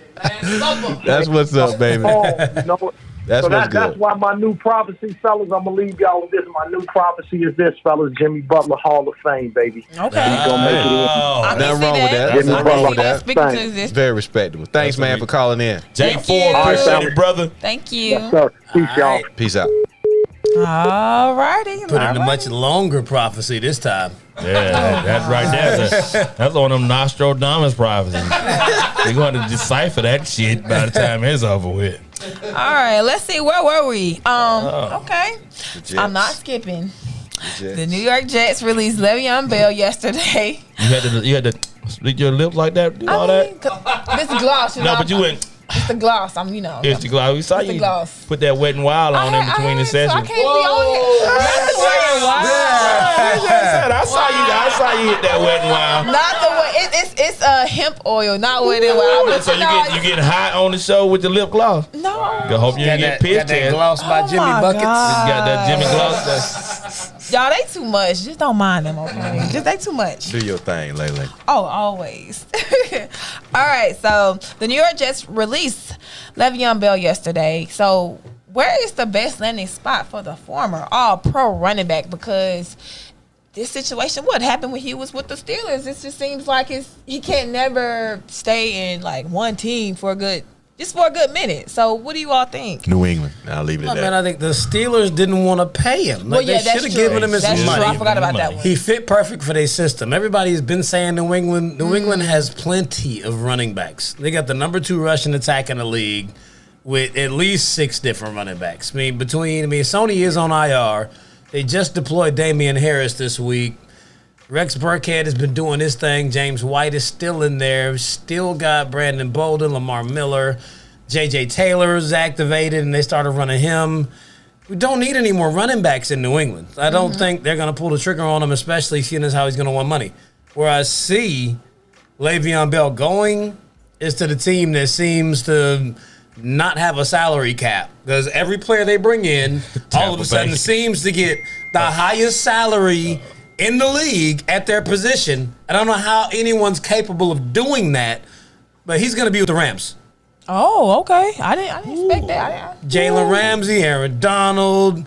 They had Todd Gurley, got rid of him. Right. All of these dudes was the highest paid player in the league in their position. They were paying the hell out of Flowers, or what was dude's name? But the one that he was in Atlanta. Oh, Devontae Freeman went out. No, not Freeman. No. The linebacker. For came from the Rams. To the Falcons? Yeah. Everybody that comes from there or goes there is highly paid. It's crazy. I look at it, and from a fan perspective, right? I think Le'Veon still got some years left on him. of course. He's hadn't really played the last few years. I mean, the last full seasons of the last 4 seasons, right? I would not mind him coming to the Falcons. And here's the difference between that, right? I mean, we hadn't made our trade deadlines and do all this stuff. We know that Gurley is not 100%. The last couple of games, he's shown flashes of he finally got over 100 yards rushing last game, but it was a heavy emphasis on getting Gurley there. This won't even be a trade. Right. He's a free agent. So I'm saying you can pick him up, short season, the whole 9, solidified, but also he gives you a running back that can catch out of the backfield. Also a productive ass running back, and he just wants to be happy. Where else you take a guy that want to be happy, want to show off the supermodel, can do all that shit, the Instagram people, bring his ass to Atlanta. Put him in the goddamn Black Mecca. Let's go get him. You can get him for a cheap deal this year because he's sitting at home right now waiting on somebody to get hurt. Chilling. Right now, we deep. Ito Smith, Brian Hill, and yes, we got Gurley. Same deal that they did in Tampa Bay when you brought it Fournette, McCoy, and you already had Jones. Bring his ass in here. Let's make it happen. You got a lot of injuries, so you didn't got to really move the roster a whole lot because you got a lot of guys that are inactive on the defensive side. The only reason I said bring him here. I mean, the $27 million guaranteed on his contract has already been paid out. He's only due like 8 and some change next year and 9 the year after that. So his contract isn't actually the issue anymore. The reason he won't be in Atlanta because Arthur Blank don't like troublemaking guys. Oh, he like the company guy. In Atlanta because of pride. They want to act like they actually got Gurley, and that was a good move, and they won't bring Le'Veon in because. And I think Raheem Morris would be the guy to say, "Hey, listen, this is a guy that can help us out. He should. If it does not work, he should. He's out of here at the end of the year. We've got 11 games." Arthur Blank won't sign off on it. That's why I said New England, because they're not scared to take chances on guys but you who may be a little hard-headed. You got Rich McKay right now running day-to-day operation where he started out at. I think Rich McKay will look at it and say, hey, man, we can get this guy for cheap. It's a budget guy. We're not sure what Gurley's going to give us next year. This guy still has tread left on the tires. Let's get him in. And now we don't have to go deep into the free agency market trying to find somebody to replace Gurley who already has a bad arthritic knee.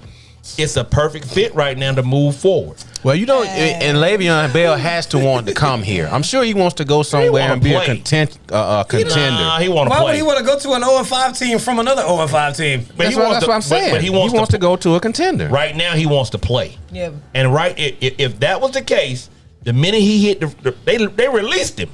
They tried to trade him. Nobody would trade for him. They released his ass. Just like so now he's waiting on somebody to get injured. Blow an ACL, do some shit like that for somebody to say, hey, we get Le'Veon Bell. Get his ass right now while it's cheap and he'll go. And that works in his favor whether he plays or not because that extends his life as a running back. So I'm not sure about because he already got the check. So there's whatever. 2 teams that actually have a need. First off, being the Rams, like I said initially, because they got rid of Gurley since they bet the farm on him, and then the knee condition was like, damn, we paid, and then this happened. Mm-hmm. They haven't really replaced him. But outside of them, the Chiefs may pick him up. The Chiefs got Edwards-Helaire. He's out there playing well for a rookie. Damian Williams opted out of the season. Even if they just rent him for the rest of the year and let him go back into free agency, they'll bring him in for the rest of this season so they actually have somebody to spell him. That's a lot of pressure on Edwards-Helaire. I don't care what LSU did in college last year. That ain't the same as a grueling NFL schedule, and you expected to carry the load while clearly the vaunted Chiefs are not performing up to par right now, so they're expecting a lot out of everybody. I mean, 4-1, their record says that they are, but when you look at the product on the field, there's a lot to be desired out there for what the Chiefs are doing. They're looking to actually make some moves to improve that, to make life easier for everybody. Wesley Davis said he could go to the Texans or back up for Henry in Tennessee. Nah, I can't really see him backing up. I don't see I it. don't see him as a backup either. Yeah, he's not cocky, but I really can't see that. He cocky. He's very much fucking cocky. Well, he's cocky, but I can't see him back up. I will see the other team that I would say with your boy Saquon Barkley going down in the Giants. Devontae Freeman is the number one running back now in the Giants right now. Yeah. They don't have anybody else behind that. Wow. You bring in a 1-2 punt. They've already started out 0-5. They don't have shit to lose either. So, but it gives Le'Veon the ability to, one, get in and get some footage and say, hey, you got your money, but look at AB. AB got his money. Right. His ass at home, ain't nobody calling. If you're labeled as a problem child, as a running back, your life expectancy is not that high. You want to get in and get some goddamn reps. But this is the kicker about the whole thing. He needs to go to a spot that actually has an offensive line that's competent enough for him to do what he does. Yeah. It's not like he went to the Jets and got washed. He was playing in Pittsburgh. Pittsburgh got a very good offensive line. They had a serious a wide receiver core and Big Ben. Nobody ever was putting 8 in the box on him. He went to the Jets and they were like, just put everybody up there. All they got is Le'Veon. It's like the Giants would be the same situation. You get the same lack of production because they're expecting him to be Saquon. He's not that, because he's not big enough to do what Saquon was doing, and you see that destroyed Saquon in 2 years. Right. He need to go to a squad that actually has, at least, if they don't have the line, they at least need the requisite weapons to keep the players out of the box, which is why I think the Falcons, the Rams, or the Chiefs would be the spots for him to go. Okay. But the Rams, I'm telling you, just like I told y'all back in March that Cam was going to be a Patriot, I'm telling you right now, Le'Veon Bell's going to the Rams. Watch it. Okay. Oh, y'all heard it first from FamousFeez. That is. We'll see what the future holds. We'll see. We're going to refer back to this. Wow. Okay. Well, just to conclude it real quick, everybody thinks he should go back to Pittsburgh, but I don't think so. But, I mean, I could see him going to the Falcons, though. I feel... that'll be a good move. All right, so moving right along, we're jumping into some college football. So is this year the year for the Georgia Bulldogs to finally beat Alabama? Is it that funny, y'all? I'm trying to laugh too. I won't give a listen. I'm trying to laugh too. Let me take a quick shout out and say, Mama Feez, I'm sorry. I'm sorry, Mama Feez. We started out with the Falcons and they lost me on that one. So I apologize, Mama Feez, and I know our Census Bureau, she censors me a lot. So Mama Feez, I appreciate it. Thank you for tuning in, and I'm gonna watch my mouth moving forward. Thanks for tuning in, Mama Feez. Oh boy, she watching y'all.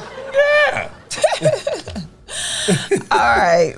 So college football was talking about our very own Georgia Bulldogs. Is this year for the Georgia Bulldogs to finally beat Alabama. How much longer will Kirby Smart be given to fall short of the ultimate goal of a natty, the national championship, with all that talent year after year? I think his leash has got to be getting shorter. And it's not like Georgia's not having bad seasons, but the expectation every year is for them to be able to win the SEC and win a national championship because they have the talent to do it every year. I mean, I can think back, in the past 10 years, even before Kirby was the coach, they had the talent that said that Georgia should have been a contender, and they've been in contention, but they can't ever get over the hump. So, I mean, he's, especially with the mass exit that just happened here with the Falcons, I think they're going to start looking at it might be time to make some of these moves. I'll give Kirby the rest of this season and next season. By the end of next year, if they're not sitting in a front row like a driver's seat to the national championship, I think the seat is going to get real hot for Kirby. I think at the max 3 years, maybe 2, and we're including this one. Like, not as long as they carry on the damn mark, Rick. Yeah, I don't see it happening, man. The Georgia stronghold is Kirby is a Georgia guy. Okay. Played his college ball at Georgia. You know, yes, he has failed short, but you look at his coaching credentials. I mean, Kirby is 44-12 coming into this year. As long as he can recruit, Yes, he good. SEC championships, Natty has eluded him. He's faced that Nick Saban, that buzzsaw. They seem to think, and I think the Georgia contingent seem to think that he's going to outlast Nick Saban. Once Saban goes down, you know, hey, you know, he'll be the guy to the king of the SEC, so to speak, right? Ed Orgeron, we've seen in LSU, tank. They weren't able to backfield from that national championship run they did last year. Saban has done it. You look at the ACC, you got your boy Jimbo over there. Dabo. And then Lincoln Riley may be leaving Oklahoma. So when you look at the first, when they looked at the polling for the year, obviously Nick Saban was the number 1 coach in college football. Dabo was number 2. Ed Orgeron was number 3. I think we all can see now that his recruiting method, there's nobody wants to go to Baton Rouge, even with all that. Hats off to my guy Eric Gilbert that went out there from Marietta. Hope he continues to have success as well. Ed Orgeron owes Joe Brady a lot of money. A lot of money. Lincoln Riley, you know, is that guy. And then all of a sudden you got, you know, Kirby Smart. Kirby is a master recruiter.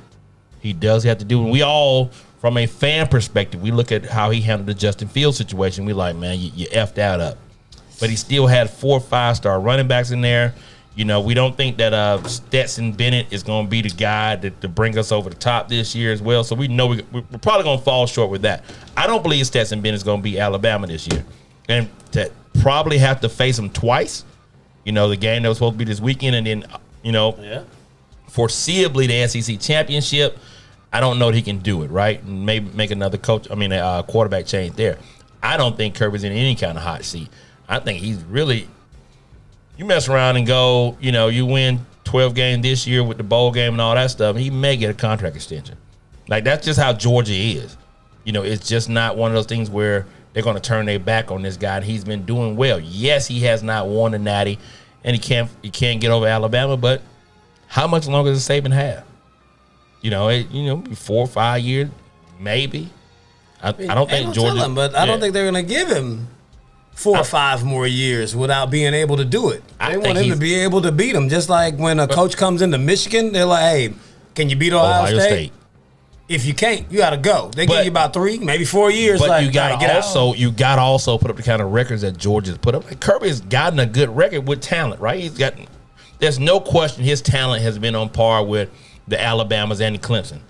He hasn't been able to do it. Yeah, we ran into the Tua thing, then we ran into the Jalen Hurts thing, and it just derailed everything because you didn't properly plan for it, right? We understand that Georgia guy, the fake punt, you know, bonehead coaching decision from an early year coach, right? He's going to make those mistakes. I think Kirby will be okay. I think he'll stay for a while. Look forward to seeing, hopefully the Bulldogs can, you know, rise to promise again. Okay. I don't see it. I don't see him going anywhere. This is part of the culture here in Georgia sports. Yeah, he is. It's almost, if you look at the Falcons, it's a mirror image. Kind of, yeah, it's the same. I got all the talent in the world, all the talent in the world to be successful, but for whatever reason, right, when it's showtime, we can't put these guys fall short, and it's always for some excuse. I always come up with an excuse. You know, why you got to wait till Nick Saban leave? You hired to win now. You supposed to be walking all over Saban. I mean, that's a bit much, but you should be able to beat him. Right. I mean, really.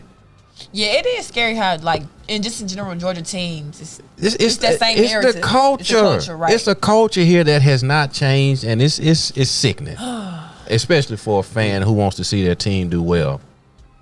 We settle, and that's fine. Like, I mean, that's supposed to be okay. I ain't with it, man. You know, but I don't think he's going anywhere. As long as he's losing to Nick Saban, that's cool. But if he loses to anybody else, you know, in some kind of weird way, maybe his job will be on the line. But if he's losing to Nick Saban, you know, maybe he still got some kind of magic dust or something to where they'll keep him. At least you're losing to the best. You know, you're not losing to everybody else. Like somebody sorry. Yeah. Yeah. Because we played Tennessee the other day, right? Tennessee, Georgia. Yeah, we already played Tennessee. Yeah, and we won over that. So I it's mean, pretty Tennessee ain't a good. Yeah, Yeah, that's not a good gauge. at all. Yeah. This week and when we play Florida. All right. Well, y'all heard it from the best. We're moving right along. All right, so we're going to jump back into some NFL talk. We are last Thursday night. We watched the Chicago Bears take a late lead over the Bucks and leave Tom Brady with the 15 to come back like Tom has made a career of doing. So after losing track of the downs, is Brady's age showing? Yeah, I mean, it actually does look like it is. Jesus. What? It was 1 minute and 15 left. I mean, I've been watching Brady for 2 decades. We've been watching. And every single time, it's come down to a situation where it's like you're down by less than 1 score. This is Feez talking. Brady has the football. Doesn't matter if he has to go 99 yards or 30. He's going to win. fan. I don't care if he has any timeouts or not. Brady knows how to orchestrate offense up and down the field in the closing moments of the game to win the game. He almost always makes it happen. Like to the point where you feel like, oh, we got the ball back? Ball game. I'm watching. I'm like, he still looks funny in this Bucks uniform. I'm not used to that yet. Yeah. It's So going to take time to get used to it. Yeah. So I'm like, okay, like this looks stupid. Like, but you came down to 4th and 5. You had a man wide open in the flats. He was 3 yards deep. The closest defender was 5 yards away.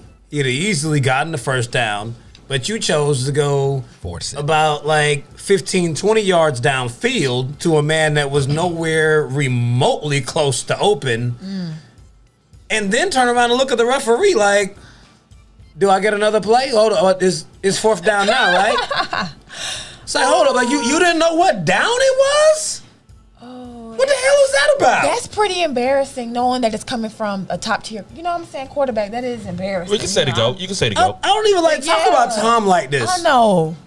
It hurts my heart to talk about Tom this way. Listen, I'm just glad I don't have to defend him because he don't play for me no more. Had that been any other quarterback in the league, they'd have been talking about running him out of town. Oh, of course. If it's like There are a Matt couple Ryan, things. they would have drug him. There are a couple of things. You're absolutely right. Had it been Matt Ryan, They would have drug him. it'd have been an absolute problem. Shit, he threw this interception at the end of the game the other day. That was an ill-advised pass. It was, but you trying to make Ain't nobody something talking happen. about run him out of time. Listen, but all quarterbacks make passing Shade. mistakes. It's not.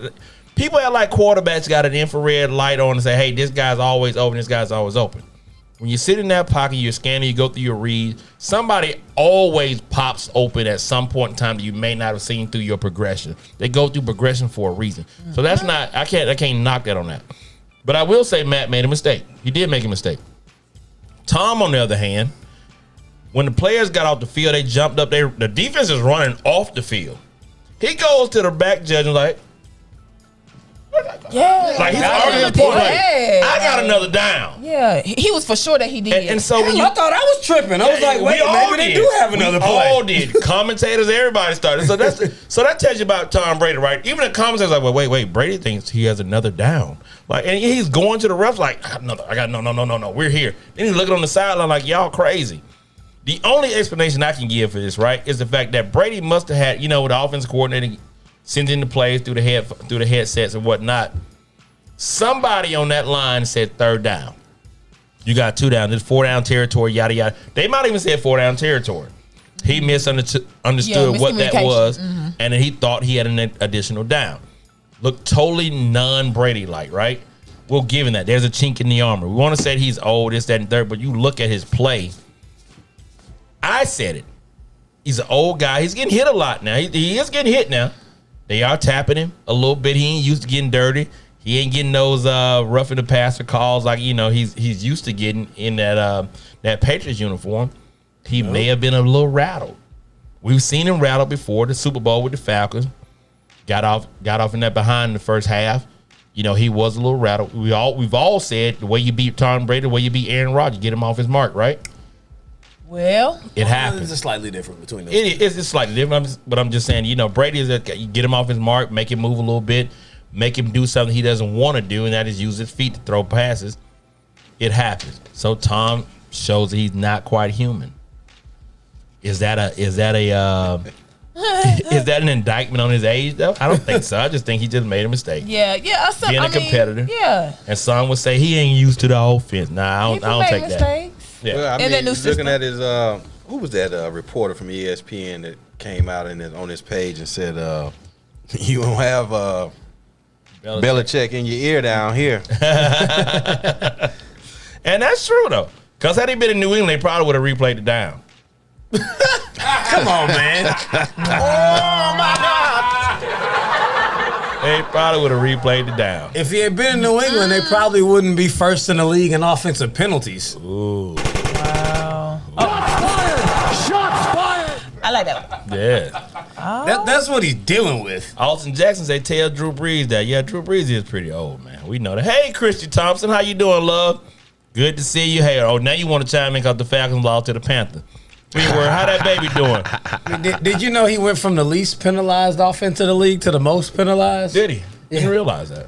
And it's still the case right now. Mm-hmm. 25 offensive penalties for the Bucks, 3 for the Patriots. You're proud of that, aren't you? No, it's just that the team's just not disciplined at all. Cam's supposed to come back this week. Oh yeah, he's That's he's a good good. thing. Yeah. Cam and Gilmore are both cleared to play. He reported back to the team after About being here in time. Atlanta, chilling. Yeah, they didn't say he was here. You know where he was. You making up stuff. You know where he was. He's not Lemon Pepper Lou. Don't do that. Don't do that. Do you He's think not for a Lemon second, Pepper Lou. for 12 consecutive He ain't lap days, dance. do you think Cam stayed in Foxborough? He's been there the whole time. Nah, Cam caught a private jet back here, get some of them lemon pepper, and spend time with them 12 kids he got. Yeah. He was It's a lot not of at them. Magic City. Oh my gosh, here we go. That is. All right, so Lou we got Williams what? is a little dude. Cam is 115 he feet bigger. tall. You Yeah. can't sneak nowhere. Yeah, he was at home at his house. They talking about Down he's in, 6'5". Cam about 6'8". Yeah, down in Fairburn. He was down at his house in Fairburn. That ranch he got, that sprawling ranch he has in Fairburn. He can't hide at the ranch. He too tall. They know when he there. They got a helo pad over there too. Oh my gosh. They know when he there. Well, these last couple of minutes, we have the NFL Week 6 predictions. So hold on. Austin Jackson said Tom Brady held up that 4 like he was ordering a 4 for 4. What he said? What? Say it again. He said he's holding that 4 like he's ordering a 4 for 4. Straight From Wendy's. Okay. Yeah, he's at Wendy's. He's at I'm Wendy's getting with hungry. that thing. I'm getting Yeah. hungry. Yeah. And that sound good right now while you play. No, don't do that. Don't do it to yourself. Don't do it. TB12 diet. Oh my gosh. Whatever. Okay. All right, ladies and gentlemen. So we're going to wrap up the show with our NFL Week 6 predictions. We're about to give it to you. Oh. All right. All right. So, gentlemen, our first one.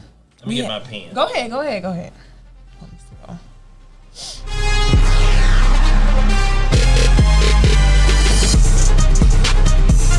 You tuned in to Petty Sports, baby. Wednesday night edition brought to you by Kingz Broadcasting Studio. We appreciate you guys Yes, tuning sir. in, getting at us in the chat room. Who's going to be the brave soul call in to the no name? Sorry about that. The Petty Sports Studio hotline tonight. had two. We have some time. 678. 871-9602. We've had 2 callers today, man. We had J4 and our That's guy right. Jordan Jordan. Preston. That's right. Jordan That's right. Preston Appreciate y'all for checked in, calling man. in. Yeah. Appreciate I you thought you were calling passing in. that to me. I was about to say, oh. You want to hit the I'm flat head. You want to hit the flat guy. Yeah, she got that I gotta she got that CBD on the lip, so you know she got it confused like Oh that. my God. We don't puff past the Right, you know, I gotta keep it, you know. Yeah. That's what's up, right. man. So yeah, y'all call in, man. Get at us. Hey, Austin Jackson, listen, brother. We've already passed the NFL segment. We don't really support the Aints anyway, so I don't know what you think this was, brother. But if you want to go down and get yourself on down to the Magnolia, which is no longer there, and root for them Aints.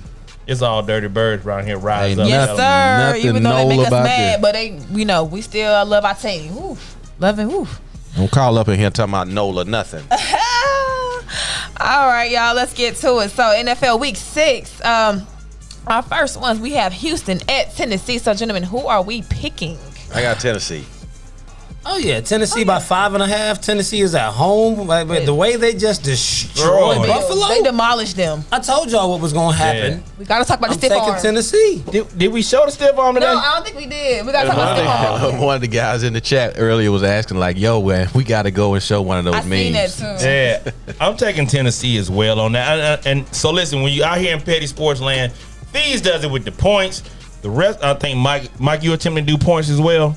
No. Ever since last week, the first we flipped it. Because he said he was 10-6 round. Yeah, because you didn't when you didn't participate in the point side of it. I went with what? Yeah, that's why I said I didn't do the points. I switched over to what you. So you did. again, Feez is the pick'em with the fees. NFL pick'ems with the fees. He's doing it with the points. The rest of us just regular fans out here. We just picking the team we feel like gonna win. I had a good week last week. 14 games last week, 12-2 against the spread. I didn't see my. I was 11-3 straight up because I picked Kansas City to actually win the game, but the Raiders against the spread. So if you had listened and you was betting that way, put your money on the Raiders. You won that too. I went 11-3. I lost with the Bucks and the Chiefs. Okay. And I told y'all Miami was going to beat the hell out of Frisco. Yeah, Frisco. I lost those 3. Okay. Okay. All right. Well, we had our pick right for Houston and Tennessee. We got Mike, who you taking for Tennessee. Houston, Tennessee? You said Tennessee. Mm-hmm. All right. So Tennessee. Too. Yeah, all of us Tennessee. Okay. Everybody unanimous. Tennessee. Yeah, that's easy right there. All right. So our next one is Denver at New England. New England. New England Cam's coming back. Denver ain't showed you nothing this year. I'm going with them. I mean New England. New England. Okay. Yeah. We don't know who's playing quarterback. Melvin Gordon just got a DUI. That's a headache. No, I'm talking about we don't know who's playing quarterback for Denver. Oh, for Denver. Oh, okay. I thought you meant Patriots. Cam is back. He's coming back. Yeah. We good. 9.5 spread, cover it, no problem. Yeah. Pats. Okay. Pats all day. Okay. Well, I'm going with the Pats too. Indy and Cincinnati. So who y'all picking for this one? It's an ugly one. It's an hell of a spread, man. I think Indianapolis will win the game, but I'm not giving them 9.5. Like they got to win by 10. If you betting that, I'm taking Cincinnati. Right. That game is not there. Indy's not beating them that bad. I'm going Indy on the win. Yeah. Okay. Atlanta and Minnesota. Let's hear this one. I'm going to go on the line right now. New head coach, new regime. Everybody comes out fired up. It's very difficult to beat a team. Well, the Falcons are proving that, losing to Baker Mayfield, losing to everybody. I think we lost to somebody else with a new head coach. I'm going to take the Falcons against Minnesota on that one. Me too, hopefully. In fact, I'm going to go ahead and fully backtrack. I'm taking Cincinnati on that last game. Okay, all right. I want the Bengals. All right. Okay, you want I don't trust Indy. Mm-hmm. Okay. Didn't they lose to the Ravens? You taking Cincy because of the points, or you just actually think they're going to win? I already took them with the points, but I'm taking them to actually win the game. Okay. Who you got on there? I took the Colts, but Well, for the past 2 weeks, I've been rolling strong against Atlanta. I'm 2-0. So this week, I'm going to see if I can keep it going. I'm going with Minnesota. okay. Straight well, up. hey, you being honest, you know. The next one is a damn real. Against everything that I've been saying for the past month, I'm going to take the Falcons because Dan Quinn ain't there no more. Oh, okay. Dan Quinn ain't there no more. That's shocking. Well, you did say as long as they had Dan Quinn, you wouldn't pick Raheem that. Morris has stepped in. Ain't no more Dimitrov. The Falcons are going to actually win a game. They're going to win their first game. That will be great to see. I see the pressure on Dirk Cutter for calling a more inventive offense. Raheem Morris now, because he doesn't have to sit in the back and be like, just you running. He can say, hey, man, you going to get it right or we're going to get you up out of here. Man, hopefully we can clinch our first win of the season. Hopefully. Yeah, man. so I'm going Atlanta on that one. Me too, Atlanta. Okay. You're the only one with Minnesota, right? Mm-hmm. Okay. All right. So next, Washington and New York. I got the Giants. Giants, I meant. Giants. I got Giants too. What they're I gave Giants away about 3.5. They can go either way. Yeah, it could Battle go of the either way. Sorries. I mean, So Washington started out with who last week at quarterback? Haskins. No. Haskins didn't start the game. Oh, yeah, they sat him down. That's Yeah, right. he didn't start the game. Then they end up bringing in our guy, Alex Smith, right? I'm going to go with Washington. I'm taking the Washington football team. I don't know why the hell New York is favored to win anything. They're favored by 3.5. I mean, I know they get 3 points for being at home, but 3.5 says they're still actually picking the Giants to win the game. Yeah. No, Washington is going to win. Washington. Okay. So we all Washington, I think. No. Yeah. No, I got the Giants. Giants. He Okay. picked the Giants. He tripping. Okay. All right. So Baltimore at Philly. I picked Baltimore. That's easy. I mean, More, yeah. Yeah, Philly sucks. Baltimore. Philly, Baltimore. Who did they beat last week? Philly. What did they play? The Giants? They came. They played somebody terrible. I'm going with Baltimore anyway. Yeah. Baltimore. Now the game is this next game is one that is a toss-up game in my opinion. Go ahead, Alaygra. Okay. Well, I picked Baltimore too. Cleveland at Pittsburgh. Next one. Pittsburgh favored by 5.5 points at home against Cleveland. Pittsburgh has played absolutely nobody. They beat the Giants. They beat the Jets. Mm-hmm. They haven't done anything. They were supposed to play the Titans, but that game got pushed back. So to this point, Pittsburgh's defense looks great because they haven't seen a single offense that has a damn pulse. Cleveland, their secondary is horrible. Cleveland is going to ball out. They're going to have a field day against that secondary. I'm taking Cleveland. I don't need the points. Cleveland's going to Pittsburgh. Pittsburgh will no longer be undefeated.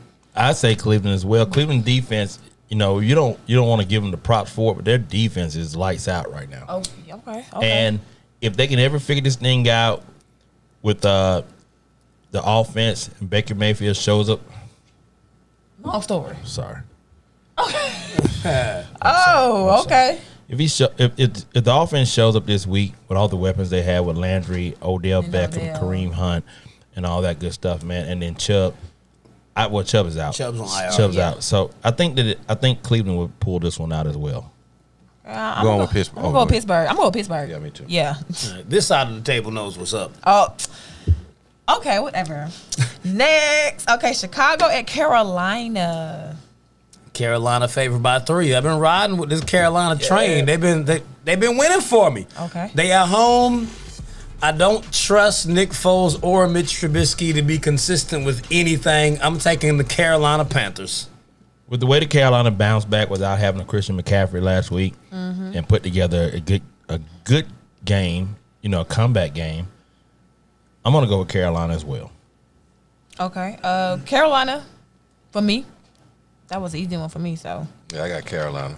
It's a common theme here. Joe Brady is that dude. Wherever he go, all of a sudden, offenses come alive. Quarterback. And, and Teddy B, man, looked phenomenal last week, man. Give him some credit. Yeah, because I know that Sean Payton is like, man, God. Well, Teddy B run the same system that Joe Brady was born under because he was with the Saints. Right. And you know what he's saying, like, man, new. I should not have got rid of this guy.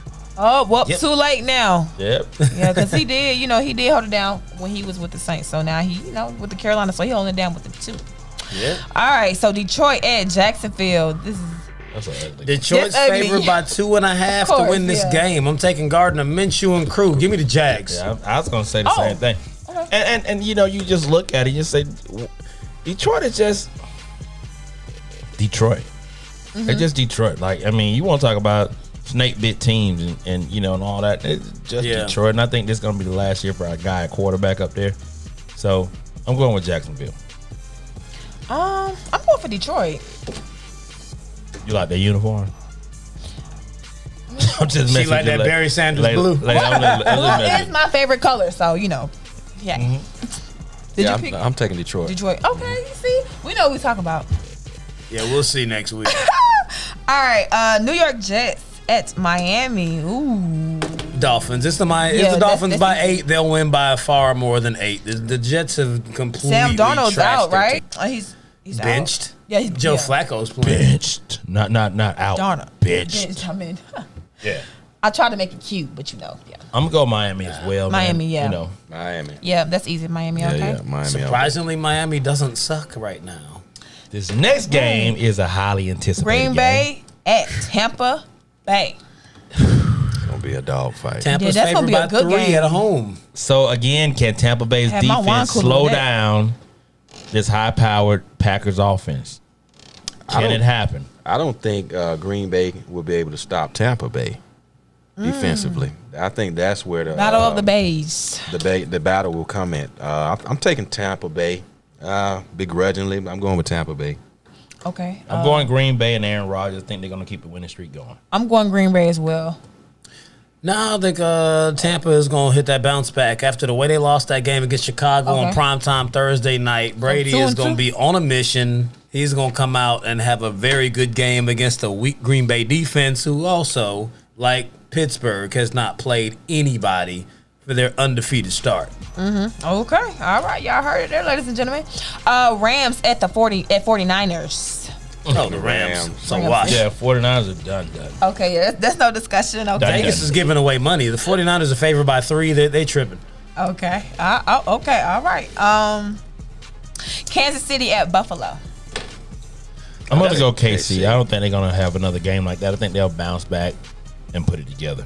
KC. Yeah, that's an easy, prediction for me, too. That's probably the toughest game of the week right there. I mean, I think that's going to be tight. I mean, I will take so, KC too. to win that, but KC. Jesus. think it's Neither gonna be one of tough. them needs to go into a 2-game slide. I think Buffalo got kind of exposed last night. Yeah, but so did Kansas City. But I think Kansas City is a much better team than Buffalo. They got- Okay. Kansas City's defense isn't as good as Tennessee's, nor do they have that kind of running game. We'll see. Can we get that meme up, G? We'll see. Can we get that meme up? Josh Norman, me. Oh, yeah, the stiff with the stiff arm. Stiff arm, man. Close He's soft out with self. that. He's soft. You I gotta wouldn't look be at surprised at all size. if Buffalo was to win that game. Yeah. And what's our last we got one? our last Layla? one. I'm very Arizona. close to taking Buffalo. Arizona at Dallas. Arizona. I'm taking Dallas. Oh, okay. Arizona, like I said, started out week 1 with a good showing and all that. I don't think Dalton's going to have a bad game. I don't think they drop off too much in Dallas. I think Dallas is going to be too much for Arizona. I'm going Yeah, I Dallas. think Oh, okay. Dallas is going to finally use the workhorse that they paid and give Zeke the ball. Zeke will destroy them. It's going to be Dallas running over them. But I'm still considering going back. Like, I might want Buffalo in this game. I'm just not sold on what's happening in Kansas City. They've looked bad in 3 of their 5 games. You got 3 minutes. All right. Oh, we put up the Yeah. stiff arm? He does have 3 minutes to go back to the stiff arm. But, yeah, for all my people, I'm going to go back. I want Buffalo. Kansas City's going to lose again. Oh, there it is. You heard Feez say it. Their defense sucks. Jared Allen, Josh Allen, or whatever the hell his name is. Allen, Jay Allen. He's one of the. There's too many dudes named Josh and Jared. Like all the quarterbacks have the same name. Right. Allen is going to redeem himself. He had 2 horrible throws that Malcolm Butler picked off. He's going to come back and ball out. Buffalo's offense is too much for Kansas City to stop, and they have enough defense to slow them down after they've watched the blueprint 3 weeks in a row. All right, let's give our closeouts, man. All right. With that being said, man, ladies and gentlemen, thank you for tuning in for yet again another exciting night of Petty Sports, where we Petty keep Sport. it petty at all time. Give you a rundown of the hottest sports each and every week with your boy Dwight Banks, Feez, Lay, Mike Bizzell over there, and the Petty Man himself on the end, keeping Yes, us all sir. Yes, keeping us sir. all looking pretty. Yes, sir. So we Lighting thank is y'all. good. We'll see y'all next week, Petty Sport. Put your picks together, man, and see how you stack up against our guy Feez here, man. Let us know, man. Don't do it now. Sunday night at 9 o'clock after all the games been done. Go on our site, Facebook, Petty Sports. Put your picks up there and see how you stack up against the team.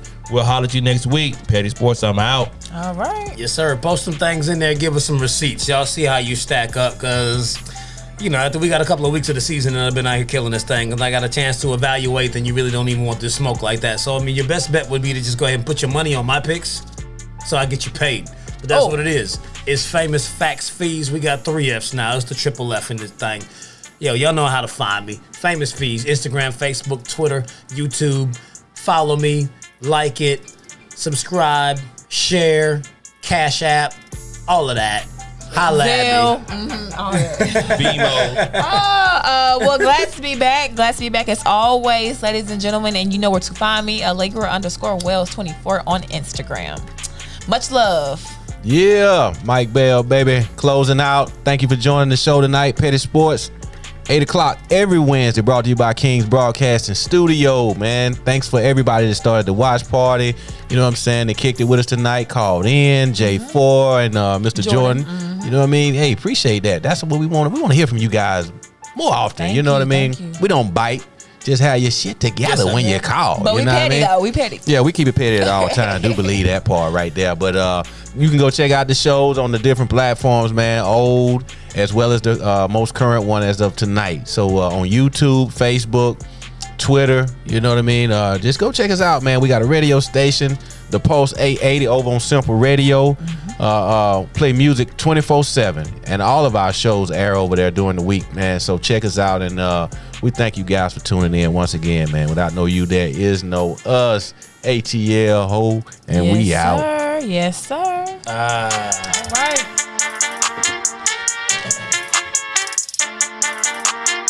We're getting some salsa music in this thing right now, too.